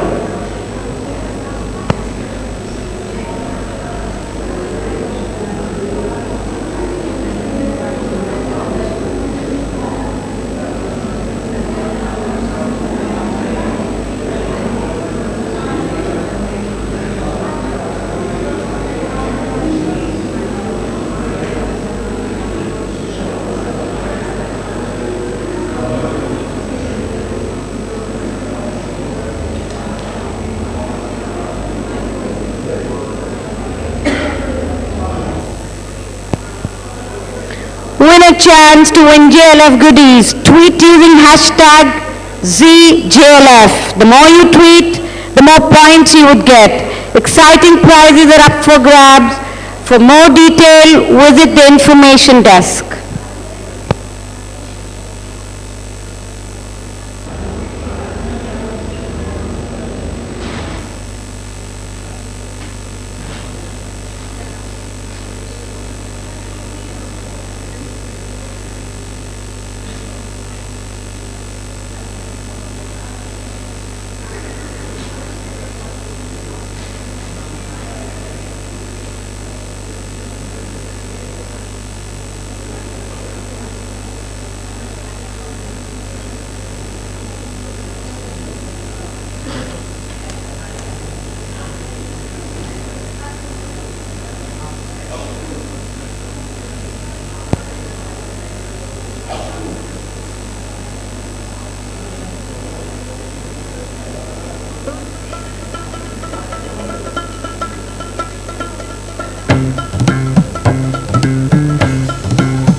राह गलियां डगर गांव नगर या शहर राह गलिया डगर, गाँव नगरिया शहर, आसमां छूने चला है इंडिया, आसमां छूने चला है India.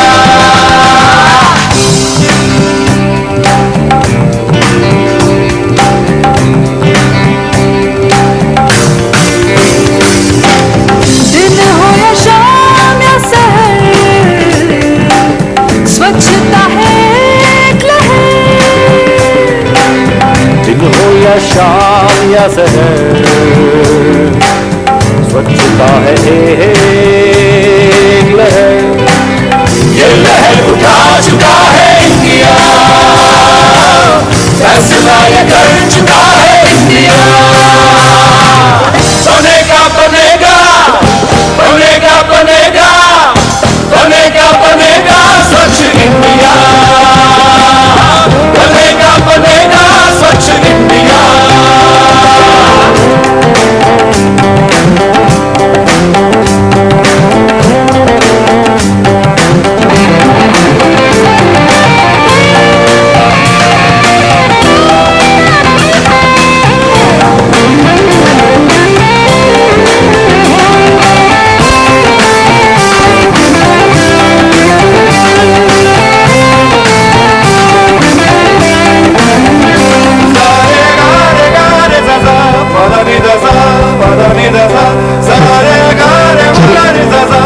Literature versus cinema, influence in shaping beauty ideals. Javed Akhtar, Shashi Tharoor, Anuja Chauhan and Nandana Dev Sen has moved to Google Mughal tent, which is on your left. That begins at 2:30. The session has moved to Google tent as well as the timings. It is now at 2:30 and that is in place of Negro Land.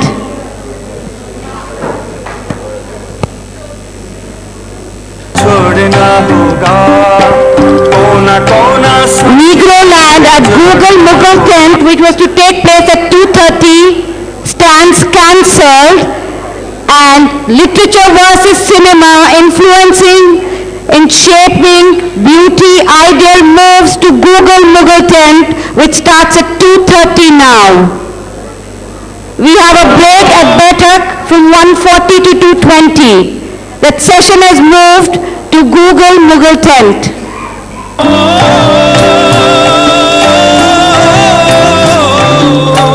स्वच्छता से India जगमगाएगा, विश्व सारा India के गीत गाएगा।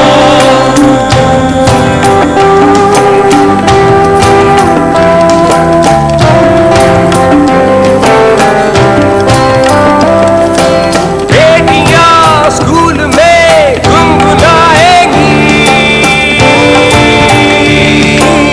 आशा की सुबह से मुस्कुराएंगी।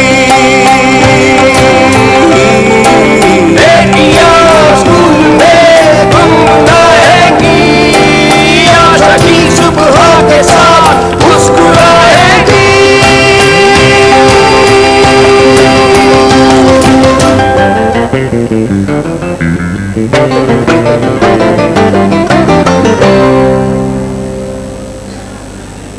यहाँ वहाँ इधर उधर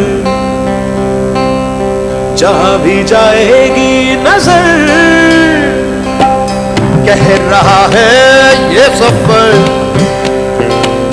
स्वच्छता का रंग भर। आसमां छूने चला है इंडिया, आसमां छूने चला है इंडिया। फैसला ये कर चुका है इंडिया, फैसला ये कर चुका है इंडिया। बनेगा बनेगा बनेगा बनेगा बनेगा बनेगा स्वच्छ इंडिया, बनेगा बनेगा स्वच्छ इंडिया, बनेगा बनेगा स्वच्छ इंडिया, बनेगा बनेगा स्वच्छ इंडिया, बनेगा बनेगा स्वच्छ India.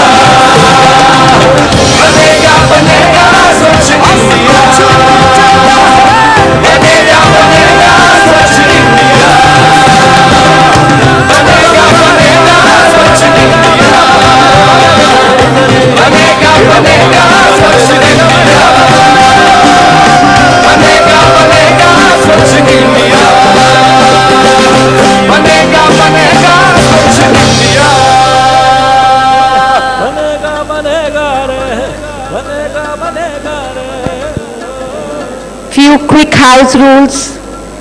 Please do not leave your bags unattended as the festival is unable to take responsibility for any loss. Please ensure your phones are placed on silent mode, and should you need to have an urgent conversation, please do so outside the venue. And also please do not litter. Take your litter and use the waste paper basket which are all across the venues, all over the festival. Let's keep the festival clean.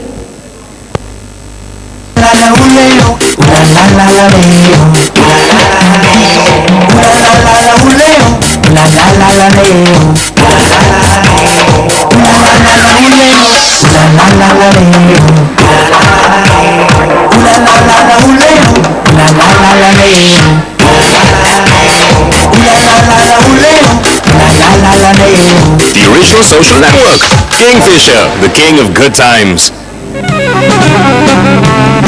Bringing the best of jazz, the past, the present, and the future together over 2 days of fantastic music. Teamwork Arts and Capital Jazz present the Jazz Utsav. Now in its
Quick announcement.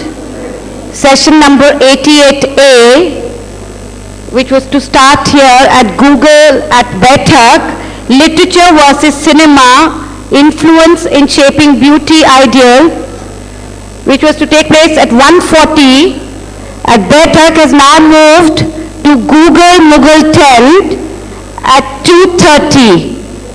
Literature versus Cinema has moved to Google Mughal Tent from 2:30 to 3:30. Negro Land, which was to take place at Google Mughal Tent, stands cancelled.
before that, a few quick house rules.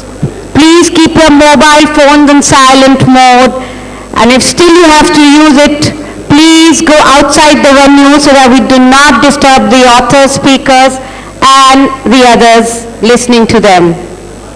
Also, please keep the aisle clear. Take your garbage with you. Please do not litter. We've got waste paper baskets all over the venue. Please use it and keep the festival clean, the venues clean.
Ladies and gentlemen, welcome to the 9th Jaipur Literature Festival at Baithak.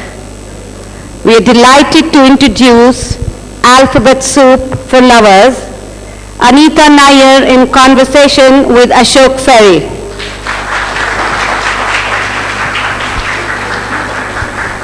A very good afternoon to you all. I have with me Anita Nair. When I spoke to her yesterday and asked her how should I introduce her, she said, very simply, somebody who is in love with the creative process. And that actually describes her to the T, because she's somebody who is interested in gardening, in singing, in dancing, in cookery, and obviously novels and plays and all that part of it. And just now, 5 minutes ago, we were talking in there, I've discovered a fellow writer who is also a builder. So here you have Anita Nair, who is interested in all this very, very wide range of artistic creations. Is that an accurate assessment, Anita? I would think so. And is it therefore quite difficult for you to choose which branch of the arts you go to? Not really, because I think it's entirely dependent on what I want to do at that point of time. So writing is the constant. Everything else that I do is things that I kind of build into my day. Not building houses, of course, but the rest of it. So the writing remains as an absolute constant at the back. So it is the core arts in your life and everything else. But does it help you to escape into these other things? Does it kind of relieve the stress of your mind of planning your books? Or, I think so. See, for instance, if I'm singing or if I'm baking, I enter another plane in my head which allows the writing part to kind of quieten down and rest, so that when I go back to the writing, my mind is as fresh as it should be. And the thing is, I'm also a very restless person, so I cannot sit around doing nothing. I have to be constantly doing something, and which is why I think I kind of do so much in the other artistic spaces as well. And sort of when you go into those other artistic spaces. Sorry, can you hear me? There's an echo on this. Can you hear me? Okay. Yeah. So when you go into these other artistic spaces, do you find that certain problems in your writing sort of have solved themselves in the meantime? In other words, does your subconscious keep taking over with your main subject you're writing? Yes, absolutely. In fact, I think, like I'm sure you understand, why we do this is that we need to kind of cleanse all the mess that's happening in the head and in the thought process. And usually there's something that I'm doing. For instance, if I am let's say even ironing, I like ironing too, which is wonderful. So there you are, ladies and gentlemen. So you are doing that, and sometimes the physical labor part of it is so good that when you finish doing it, there's this little thing that was niggling in the head, and you know that it all falls into place beautifully. And there's no real effort to sit down and force an idea into resolution. It happens automatically, which is the best way for it to. Well, I think you're very lucky indeed that you have that very wide spectrum of occupations to hide in, as it were, while the writing goes on. We're here today to discuss this book, Alphabet Soup for Lovers, a beautifully written, ostensibly very simply written book, but it's very tightly written. And there's something here that actually I was listening to Stephen Fry earlier on, who said that what is missing today is a lightness of touch. He kept going on about that. And that's precisely what you get here, an absolute lightness of touch, but the topics are very heavy, very serious. Don't let the lightness of touch fool you. At the start of it, you quote Aldous Huxley. You say, feel lightly even though you're feeling deeply. Is this a sort of philosophy of your life or your creative life? Absolutely, and for my own life, personal life as well, because I realize that left to myself, I have an inclination to brood and become melancholic all the time. So I do have to kind of tell myself that it's wonderful to feel intensely, but let it be light. And so that governs my creative space, governs my professional life, that governs my personal life as well. Do you get criticized for that? In other words, do people think that you should get heavy, you should get kind of wordy and verbose and serious? Yes, I mean that's a constant refrain of mine and a constant whinge of mine, is that I don't get taken seriously enough because I write about things lightly, even though the subjects and the topics in discussion are probably extremely deep subjects. But I don't want to kind of drown them in a lot of pathos and so on. I would rather talk about it with a certain wryness, which is what I enjoy in reading. Absolutely, there's a very gentle humor in your writing. Now, talking of deep subjects, there's one sentence which just socks you in the eye right at the start. It says, "Lena doesn't believe in love, so is happily married." I mean, just go figure that one. Would you care to expand on that? I mean, it just kind of blows you away. Right, okay, so what are we when we fall in love? We are these creatures who are living on million nerve ends. Everything that we want to do is so weighed down with expectation because we have such huge expectations of the person we are in love with. And what is also inevitable and natural is that the other person can never match those expectations. So imagine, so this character, Lena, makes a conscious choice not to fall in love with a man she decides to marry because she doesn't want highs and lows and waves and crests and troughs in her relationship. What she wants is a gentle plateau. And so she decides to marry a man whom she's compatible with, whom she thinks is a good companion, but there is no love in the romantic sense of the word. Are writers to blame for this?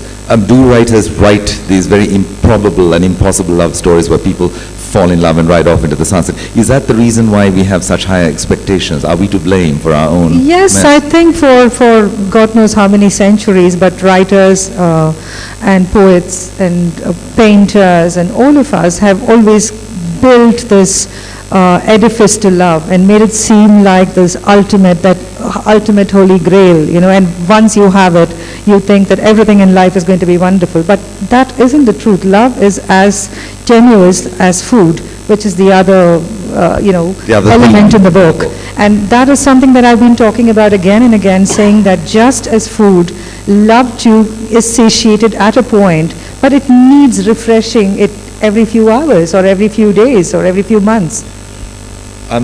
As much as this is a portrait of a love affair, it is also a portrait of an arranged marriage, which I think for most South Asians is the norm, as opposed to the Western style romantic marriage.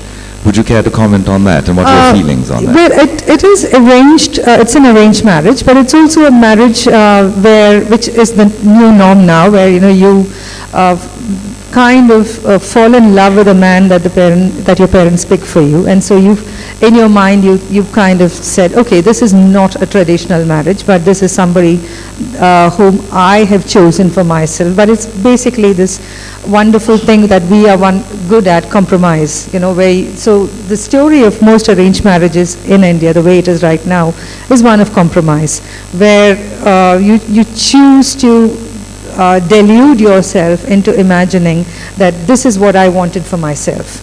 So it's not as much as a commentary on marriages in India or arranged marriages in India, as much as a kind of what should I say, a portrait of it, without being judgmental. I'm not trying to say that this is the wrong thing, bad thing or good thing. At one point your heroine says, and she quotes George Bernard Shaw, she says, I don't want to be good and I don't want to be bad. I just don't want to be bothered about being good or bad. I want to be an active verb.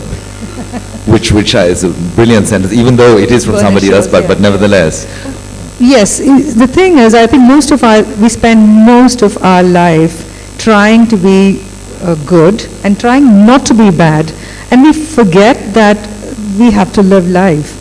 And that is the point about the active verb, where you are in the here and in the now, and every moment, every nanosecond has to count for.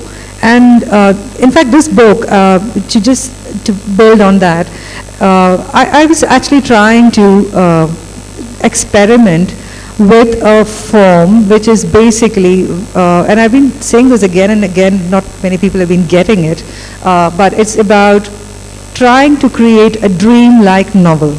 You know, so when you enter a dream, you don't enter a dream where, you know, you slowly build a character, you create a setting and you build a plot, etc. Imagine how you dream. You just enter a dream abruptly. And there are no backstories, you don't know what's going to come next. It's just the here and the now. Sometimes there is no rationale to what happens, and sometimes there is immense rationality that you wonder that how can I not be so logical in my real life. So all of that, so which is why it kind of just addresses a particular point in time and stays within that zone. And that is leading off from the thought of living in the here and now. I think it's time now to have a little section of reading. If I could ask Anita to read a little bit from it for us.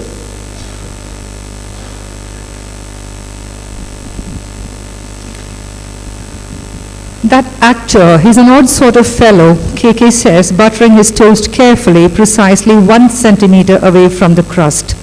Lena looks up from her idiyappam and egg curry. Not odder than you are, she mumbles softly. Why do you think I'm odd? KK frowns. We have one of the best cooks in what would be all of Tamil Nadu, and you still want to eat toast and porridge for breakfast. Don't you think that's odd? Lena spoons a dollop of curry onto her plate. KK makes a face. Can't help it. 12 years of boarding school breakfast. I went to boarding school too, KK. Lena says with a flash of irritation. Yes, but you know me, Lena. I'm a creature of habit, KK says as he peels an orange and breaks it into neat segments. Am I just a habit to you, KK? Lena asks quietly. What a ridiculous thing to say. You're my wife, Lena. He pops a segment of orange into his mouth and chews. Someone once told him that it was advisable to chew every mouthful 32 times.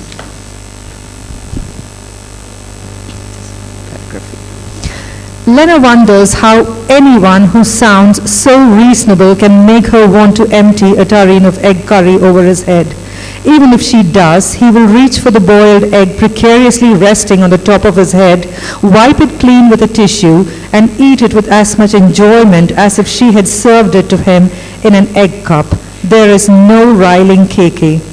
Why do you think he's odd? Lena asks, twirling strands of idiyappam around her finger. Don't play with your food, he says. Lena glares at him. When did you become my father? He sighs. Then, as if to change the subject, he says in that reasonable voice of his that sets her teeth on edge, well, have you seen him standing on the edge of the cliff? I wonder what he's thinking as he stands there. He's come here for a break, I'm told. Why would a successful actor like him need a break? Lena doesn't speak as she watches Keke rise from the dining table. She wonders at how he seems to be able to produce on demand that tone of voice.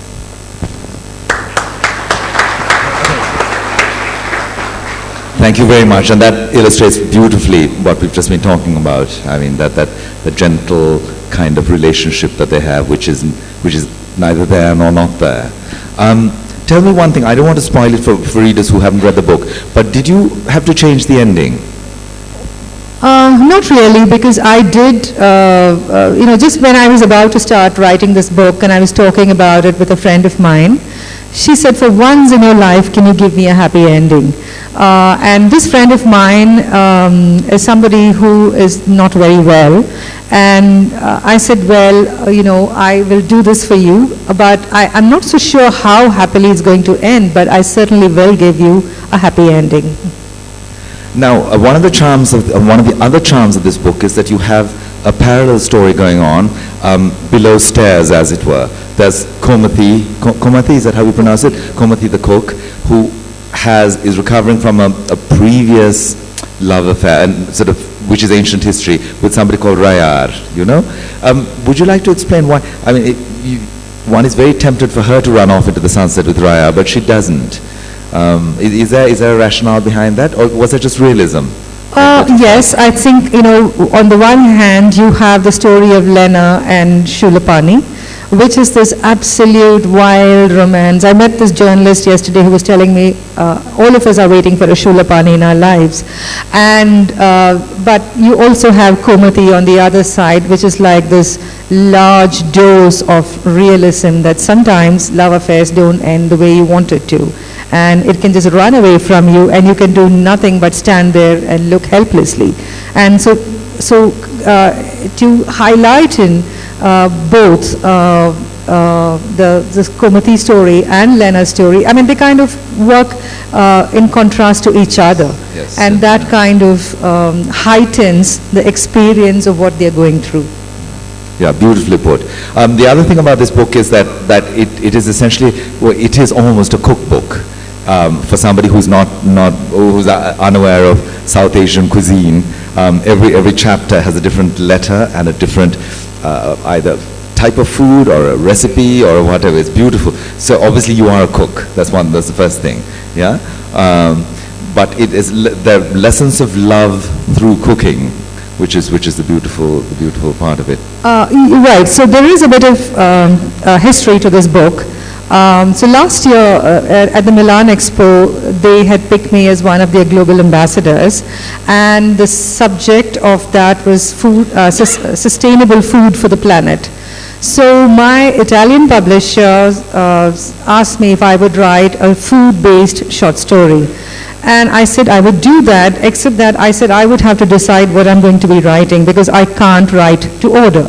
And so I did have this love story in my head for a long while, for almost 2 years, and I wasn't happy about writing it as just a love story, and I needed something to elevate it and something to make it different. And that was when I said, okay, I'm going to bring in food and use a food-based architecture to build the novel on. Interesting choice of words, architecture and structure. at one stage you say Karuvapille. Am I pronouncing it properly? Is bad for women. Does the audience know what Karuvapille is? Are you familiar with It's curry it? leaf, curry patta. And you say that it's the enemy of women. Is that? I was a bit shocked because everybody uses it. Certainly in Sri Lanka, we always use it in every single. Yes, curry. but you also remember that we don't actually eat it. We leave it at the edges of the plate, unless of course it's a chutney or something like that. So so one of the things that you have in Malayalam, I'm from Kerala, and that's a language we speak there. And in Malayalam, there's this usage idiom where you say that somebody's been treated like a karivepile because they are used for everything, and then in the last moment they're sidelined. So I wanted to dwell on that, but I decided that there had to be a little myth built into it. So I made this myth about the karivepile who got above her station in life and decided that, because this is something that they tell you even now in traditional homes, that you cannot touch the karivepile plant on the day you have your periods, you cannot touch the karivepile plant if you have just had sexual intercourse, etc. And so basically a woman can't touch it at various points of the of her life and so on. But nowhere does it say that a man who's raped a 2-year-old child, if he touches a karivepile, he's going to, the plant is going to die. Nowhere does it say a man who beats his wife up or a man who beats his children up, if he touches a karivepile, it's going to dry up. So I just like to build in these little nuggets of social commentary into my writing. So I created this myth where I said the goddess tried to talk to the karivepile plant about it, but she wouldn't accept it because she thought she was the queen of the kitchen, and therefore was told that, lady, at the end of it, you would be sidelined as punishment. As punishment, yeah. In fact, the conditions of women in male-dominated societies, that's a kind of a theme, a pet theme of yours. Does it go through most of your books? Yes, it does, because I do think that while on the one hand there's so much that is being talked about in terms of, the rights that a woman must have, etc., and so on, to some extent the condition of a woman is also something that women perpetuate continuously, because it's like women saying that you cannot do this, you cannot do that. So there's a whole lot of traditional mindsets that a woman has to contend with, and so all of these are things that interest me, and all of which I like to address in my writing. Your book Ladies Coupe in 2002 was named one of the best 5 in India and translated in 30 languages, 29 countries. So you've had this very long and illustrious and distinguished career in writing. Would you like to tell us a little bit about that career? It began in 1997 with Satire of the Subway. Yeah, it began with a short story collection which was wonderfully reviewed and not available in a single bookstore. So it died quietly. And then I wrote my first novel, The Better Man, which kind of created a minor firmament for me in the literary world. And thereafter I built on it with Ladies Coupe. At the end of Ladies Coupe, it was this wonderful, successful novel all over the world. And I was being told I was this wonderful writer, but there was this question in my head, and which is something that I have talked about again and again in several places, is that as a writer, as an artist, this is a question you have to constantly ask yourself. Have I been successful because I have written something the world tells me is a wonderful piece of writing, or am I successful because I know that I have raised the bar for myself? So this is something that I needed to constantly address, and so that brought out my third novel, Mistress, which is set in the world of Kathakali, which is a performance art where you put in so much of work and you're not even sure that there are going to be 100 people watching you at a performance. So and you were a dancer yourself, or you are? I studied Bharatanatyam when I was a child.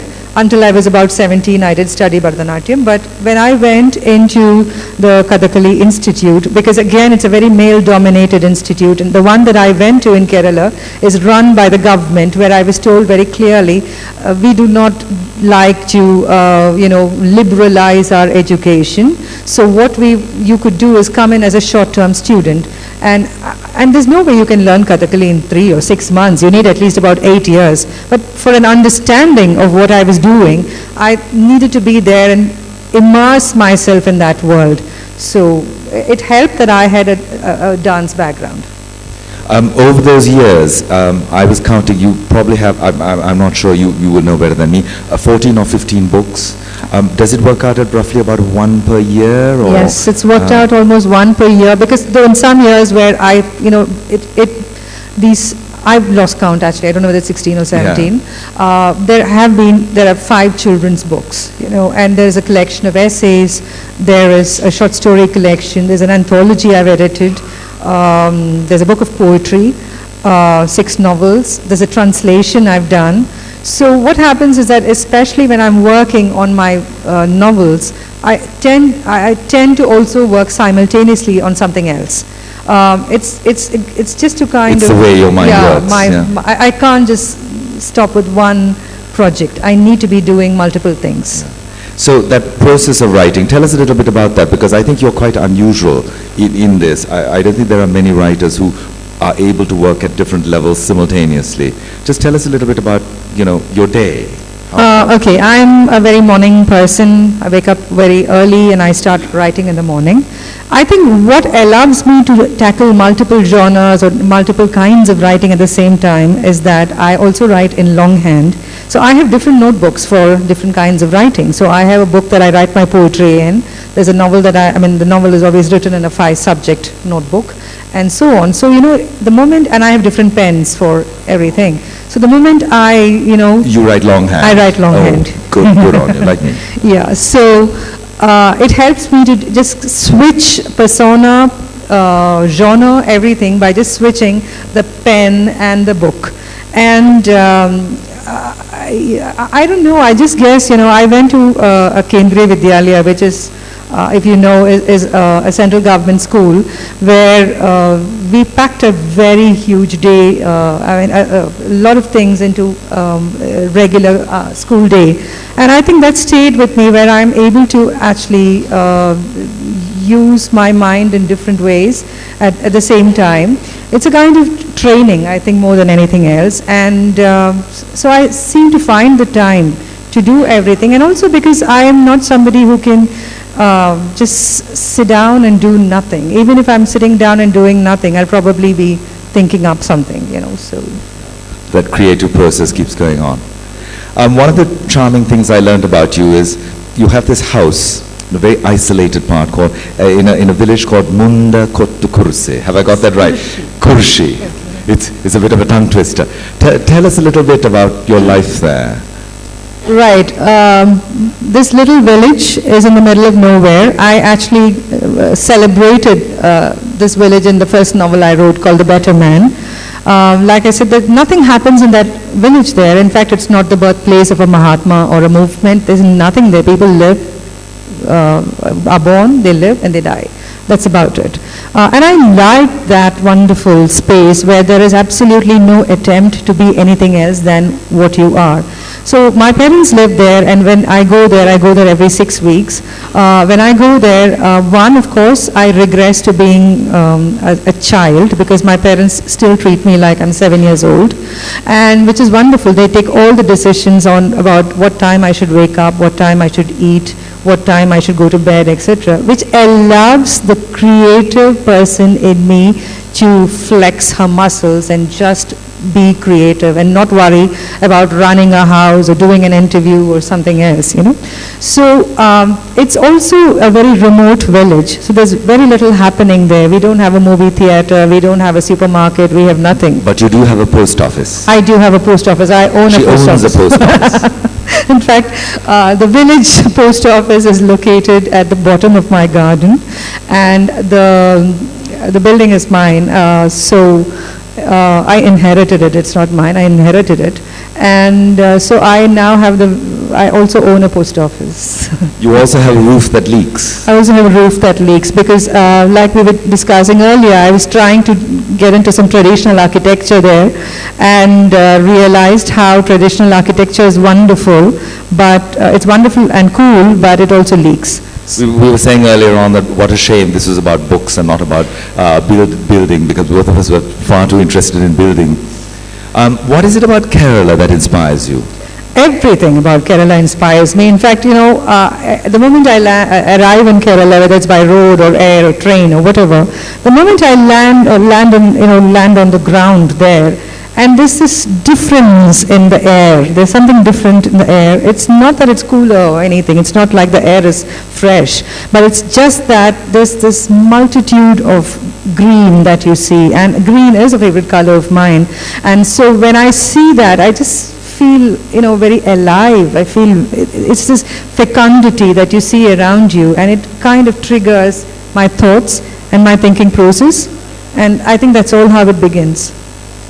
The other thing about you that quite intrigued me was the fact that you are a magpie or a collector, which is the posher word for it. You collect egg cups and milk pitchers and white pottery from Este. I mean, for God's sake, why? I don't know. It's just this magpie tendency, I guess. Anything that's, and I also collect cats. You heard it. Real and figurative things. Yeah. But the thing is, it's just that there's something about it. I love eggs. And in fact, in pretty much every book that I've written, there's some reference to an egg in one way or the other. In fact, the little piece that I read out had a reference to an egg. So I think from that love for the egg came the egg cup, which is a completely useless vessel because ultimately, you never find a right egg to put into an egg cup, especially in Indian eggs. They're smaller, unlike the bigger eggs that you get abroad. But so it's things like that, and milk pitchers, again, it's just about pouring. And I like the design. I think the design element is what gets to me. Similarly, cats. I love the feline form so much. And I like to see a very interesting, so it's not just any cat that I would buy. It has to be an artistic cat. It has to be a figurine that appeals to me in some form. And the thing about the Este pottery is that it's a pottery that is almost, it was contained within a family. They had one kiln and they used to create that. But increasingly it's kind of now come down and yes. Well, now with all your different disciplines, what are you working on now? I know authors are quite loath to give away sort of projects in progress. Would you tell us what you're working on now? What I'm working on now is I'd started this crime series called the Inspector Gowda novels. So the first one was out about a couple of years ago or 3 years ago, and the next one will be out in May. And so that's what I'm working on, the next one, which is not a very happy subject. It's child trafficking. And so it is it's been a very hard book to write, and a hard book that to even, revisit again and look at it and so on. Is it one that you have to constantly keep putting down and coming back to, or is it one, it obviously won't be one that will be written easily and finish in a few months? I haven't written it easily, but it's a subject that I think needs to be written about, and nobody seems to want to write about it or address it because it's a horribly bleak subject. But I feel compelled to write about it. So I think it's time now for another quick reading from Anita. Do you have? Sorry? Okay, if you prefer. We can go into questions. If anyone has a question, please raise your hand. There's one here in front.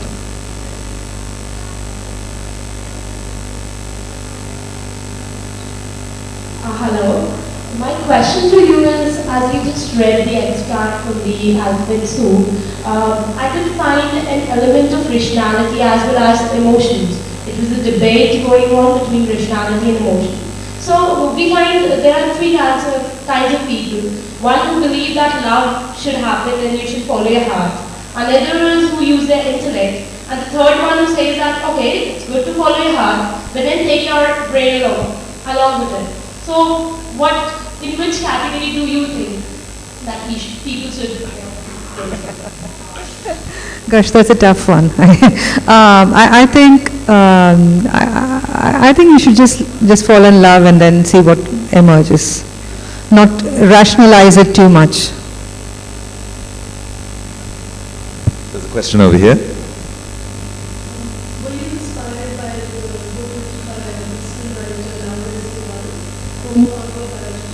No, not really, but the book that I was inspired by is Donna Flor and Her Two Husbands. This is Jorge Amado, where it's a woman who runs a cooking school, and her first husband is this philanderer but beautiful man, and I use the word beautiful very specifically, but he dies, and then he comes back as a ghost and perches on her headboard. And then she marries again, but a more regular, 9-to-5 routine kind of a man. And the first husband's ghost keeps telling her what to do, and there's food worked in, and that kind of thing.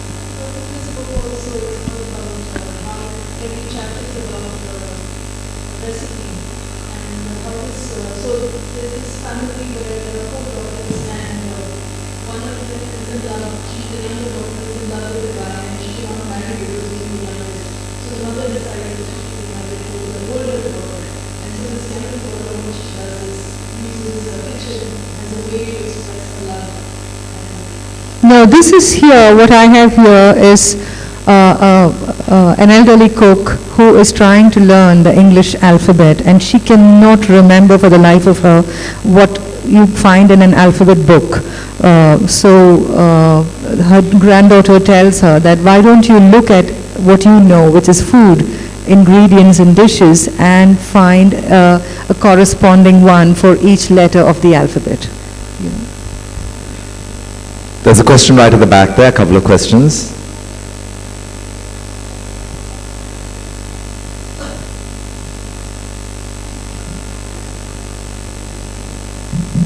Hi, I'm Shruti. You are one author who writes different genres. So as a budding writer, I want to know that if one has a collection of short stories across genres, not just romantic, not just thriller, but across genres, how do you think one should go about it? Well, perhaps you could look at a common theme, something that strings it together.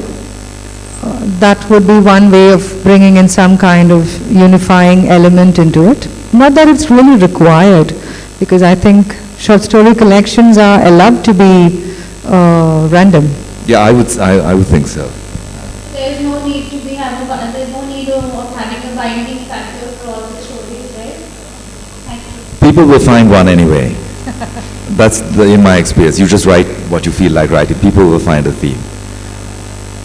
There are some more questions at the back there.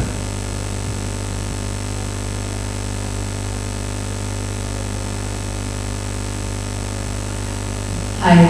So my question is that you said that you tried to give this book a happy ending, right? So did it at all come naturally? Now that you said that you tried to do it?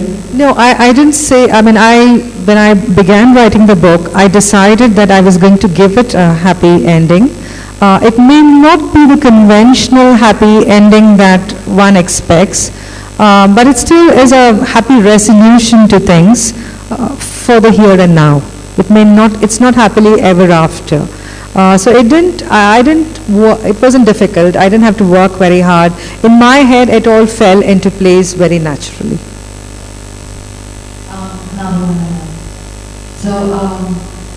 So this woman, she talks about that she finds the perfect man who is compatible, but she is not in love with him, right? So what I want to know is, do people eventually fall into the trap of love and, despite of everything they do to be away from it? What do you have to say about that?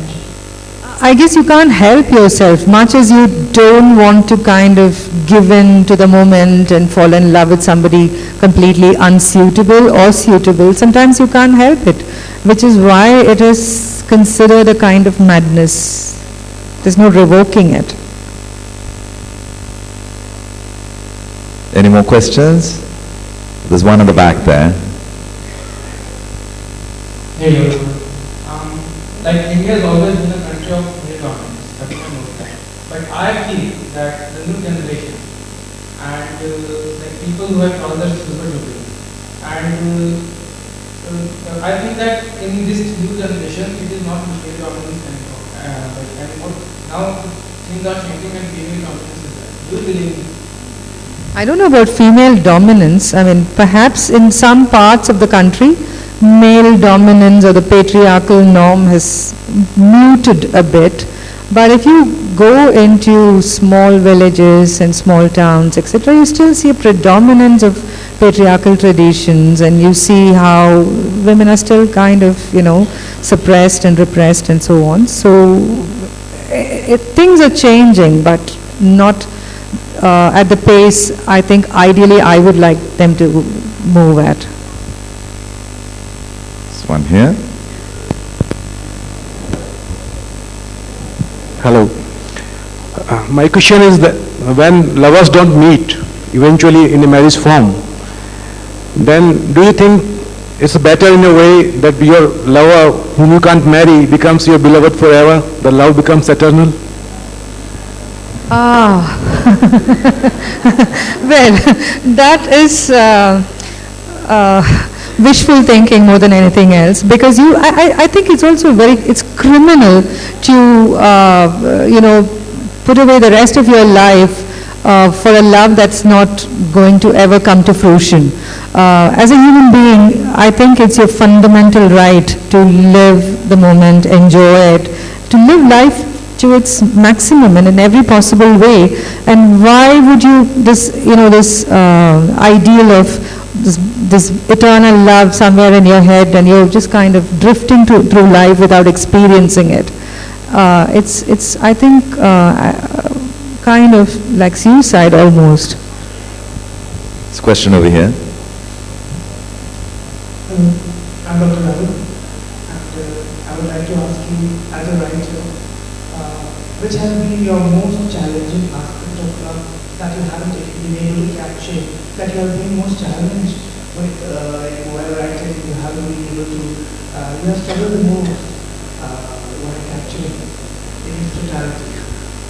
I think, right, because there's this book of mine called Lessons in Forgetting. It's a relationship between a father and daughter. And I think that was a book that was challenging for two reasons. One is that I don't have a daughter, so I have to kind of, step into the shoe, and I'm not a man, so step into the shoes of a man and the love he has for his daughter. Also, as a mother, and I have a son, the emotions are the same, what you feel for your child. So, and a grown-up child is very different from what you feel for a young child, because it's a question of relinquishing control. At the same time, you don't want anything bad happening to your child.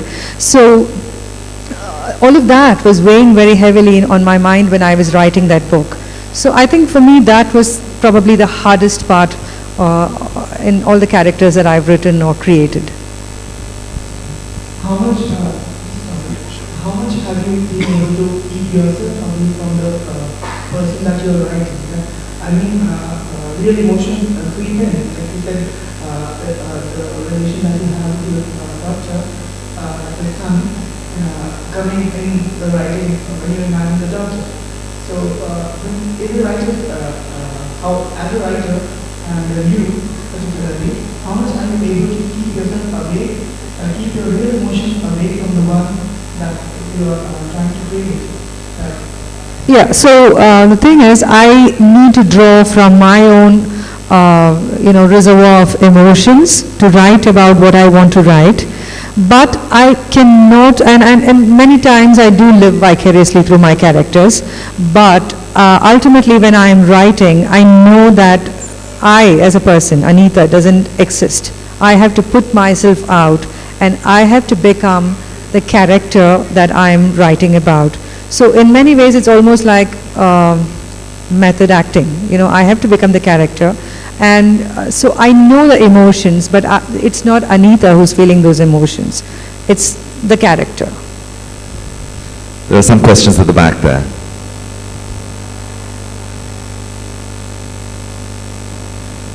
Hi Anita, my name is Sarah. To start with, I would like to tell you that I'm absolutely vested with your narrative style. and this is probably the fourth time I'm trying to meet her. The first three attempts were failed attempts because I went to Bangalore because I thought she was coming and it didn't work out. So I'm actually quite speechless, but I have a question for you, and that is, I read a lot of Indian authors and I see that there are a lot of stereotypes that Indian authors seem to take as crutches just to sort of, I don't know, the land of cobras, snake charmers and all that. So I just want to know, because I write a bit myself, how easy or difficult is it for you to slip into the stereotypical Indian-ness of it? Okay, I think there was this great debate that happened between Vikram Chandra and Meenakshi Mukherjee on the stereotypes, Indian stereotypes. So I think one of the things, yes, it's very easy to slip into it, but also it's very easy to inflict self-censorship on yourself. So if I'm writing about, say, Kerala, it would be very silly of me to avoid writing about a coconut tree, because that is part of the Kerala landscape, but it is considered a stereotypical or a cliched image. And for me to not write about it is inflicting censorship on myself. So for that reason, I think I have to be careful. I have to make sure that any stereotype or any cliche that I'm mining has a very specific reason for being there. Few more at the back.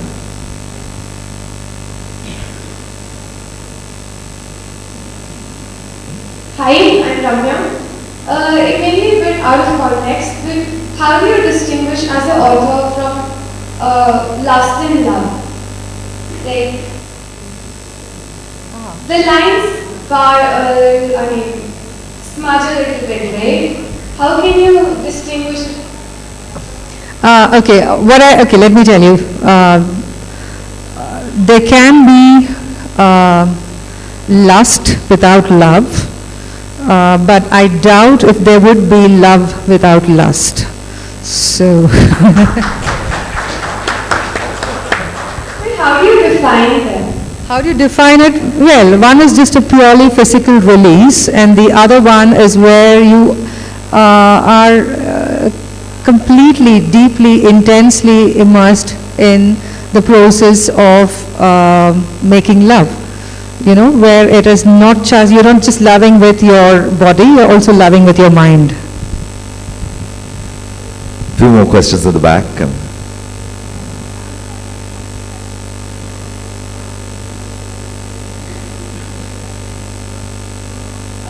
Hi.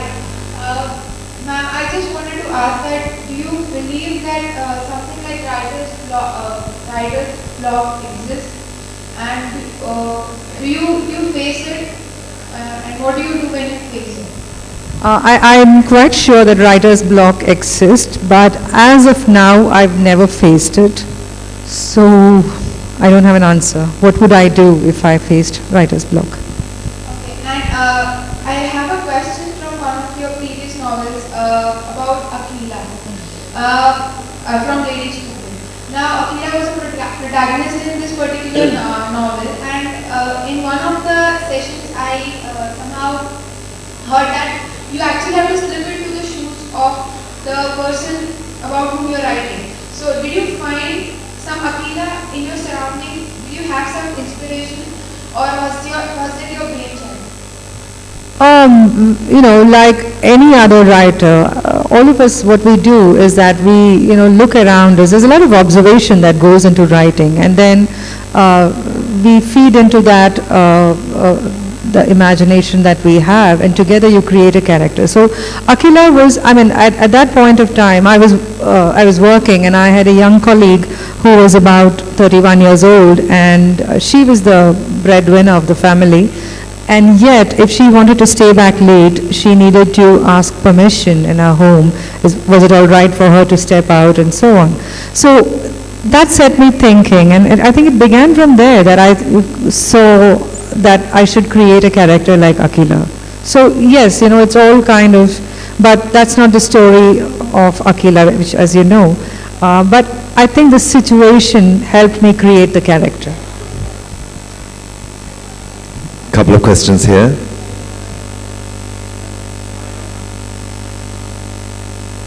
Hello.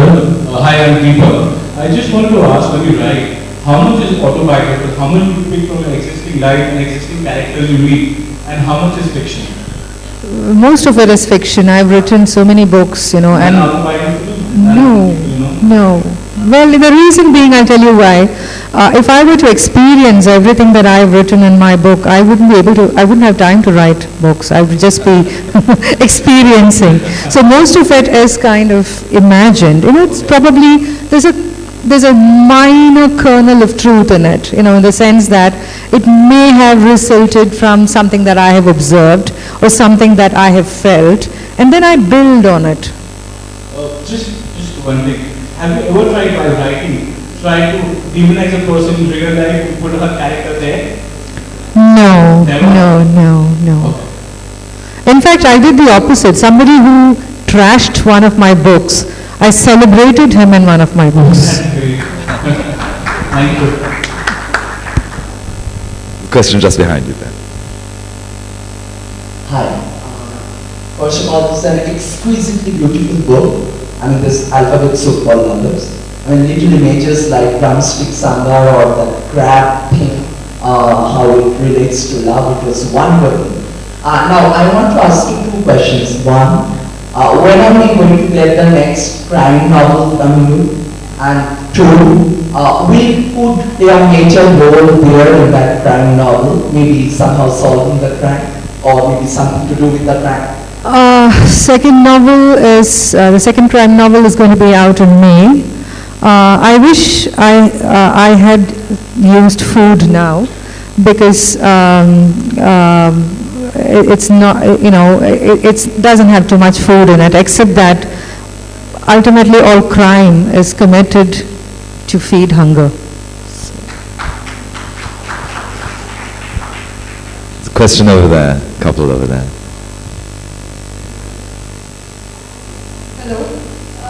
Do you think for a writer to pen down a particular emotion is to experience it?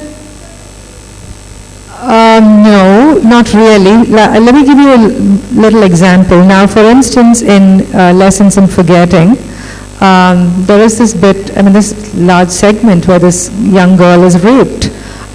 So it would be impossible, for me to go through every emotion and experience that my characters do. But I do remember when I used to travel in buses to college about being groped. The sense of violation is the same, whether, you feel helpless and all of that. So what I do is draw upon probably a parallel experience, but which is not so violent, and try and build on that in the writing that I do. So it happens in the good things as well. It's not just the negative emotions. I think there's one more there. My name is Dave, and the question is that sometimes I find it very difficult to put my emotion on the pages, because sometimes it conflicts my interest and my emotions. The basic thing is that because I'm a new author and I'm writing about books of my own. So how do you think my attitude should be?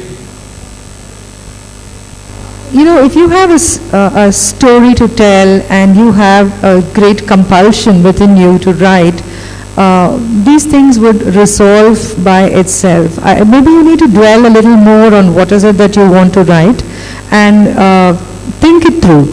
Think it through to some extent. I'm not saying where you plan out everything, but think it through so that you know what is it this book is meant to do, where is it that you're heading with it, etc. And then you'll find that all of it falls into place automatically.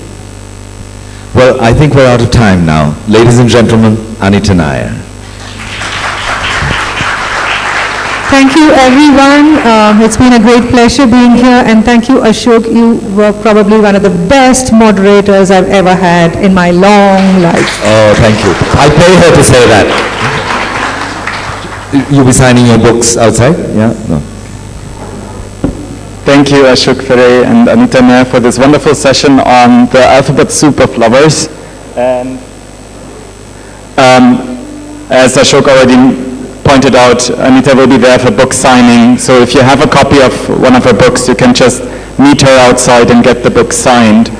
There is a very important announcement for those people coming in right now. The next session, Literature versus Cinema, Influence in Shaping Beauty Ideals, will not be here. It will be in Mughal Tent.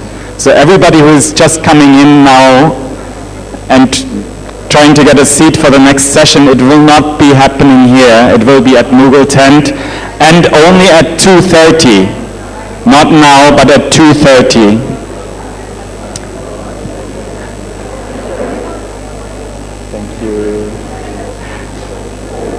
The session Alphabet Soup for Lovers was sponsored by Women Uninterrupted Series. We are very grateful for our sponsors supporting our sessions. So thanks to them. And please, when you leave the venue now, take your litter with you. Don't leave anything behind. Don't leave your belongings behind. Just take everything so that we have a clean space here and can continue with our next session. So there is actually no session happening here now because Literature versus Cinema, Influence in Shaping Beauty Ideals has been shifted. So there is no session here between 1:40 and 2:20. And the session 88A, Literature versus Cinema, Influence in Shaping Beauty Ideals, has been shifted to Mughal Tent, Google Mughal Tent at 2:30. And it's substituting Negroland, which has been cancelled. So there's no session here for the next 1.5 hours. 2 hours even.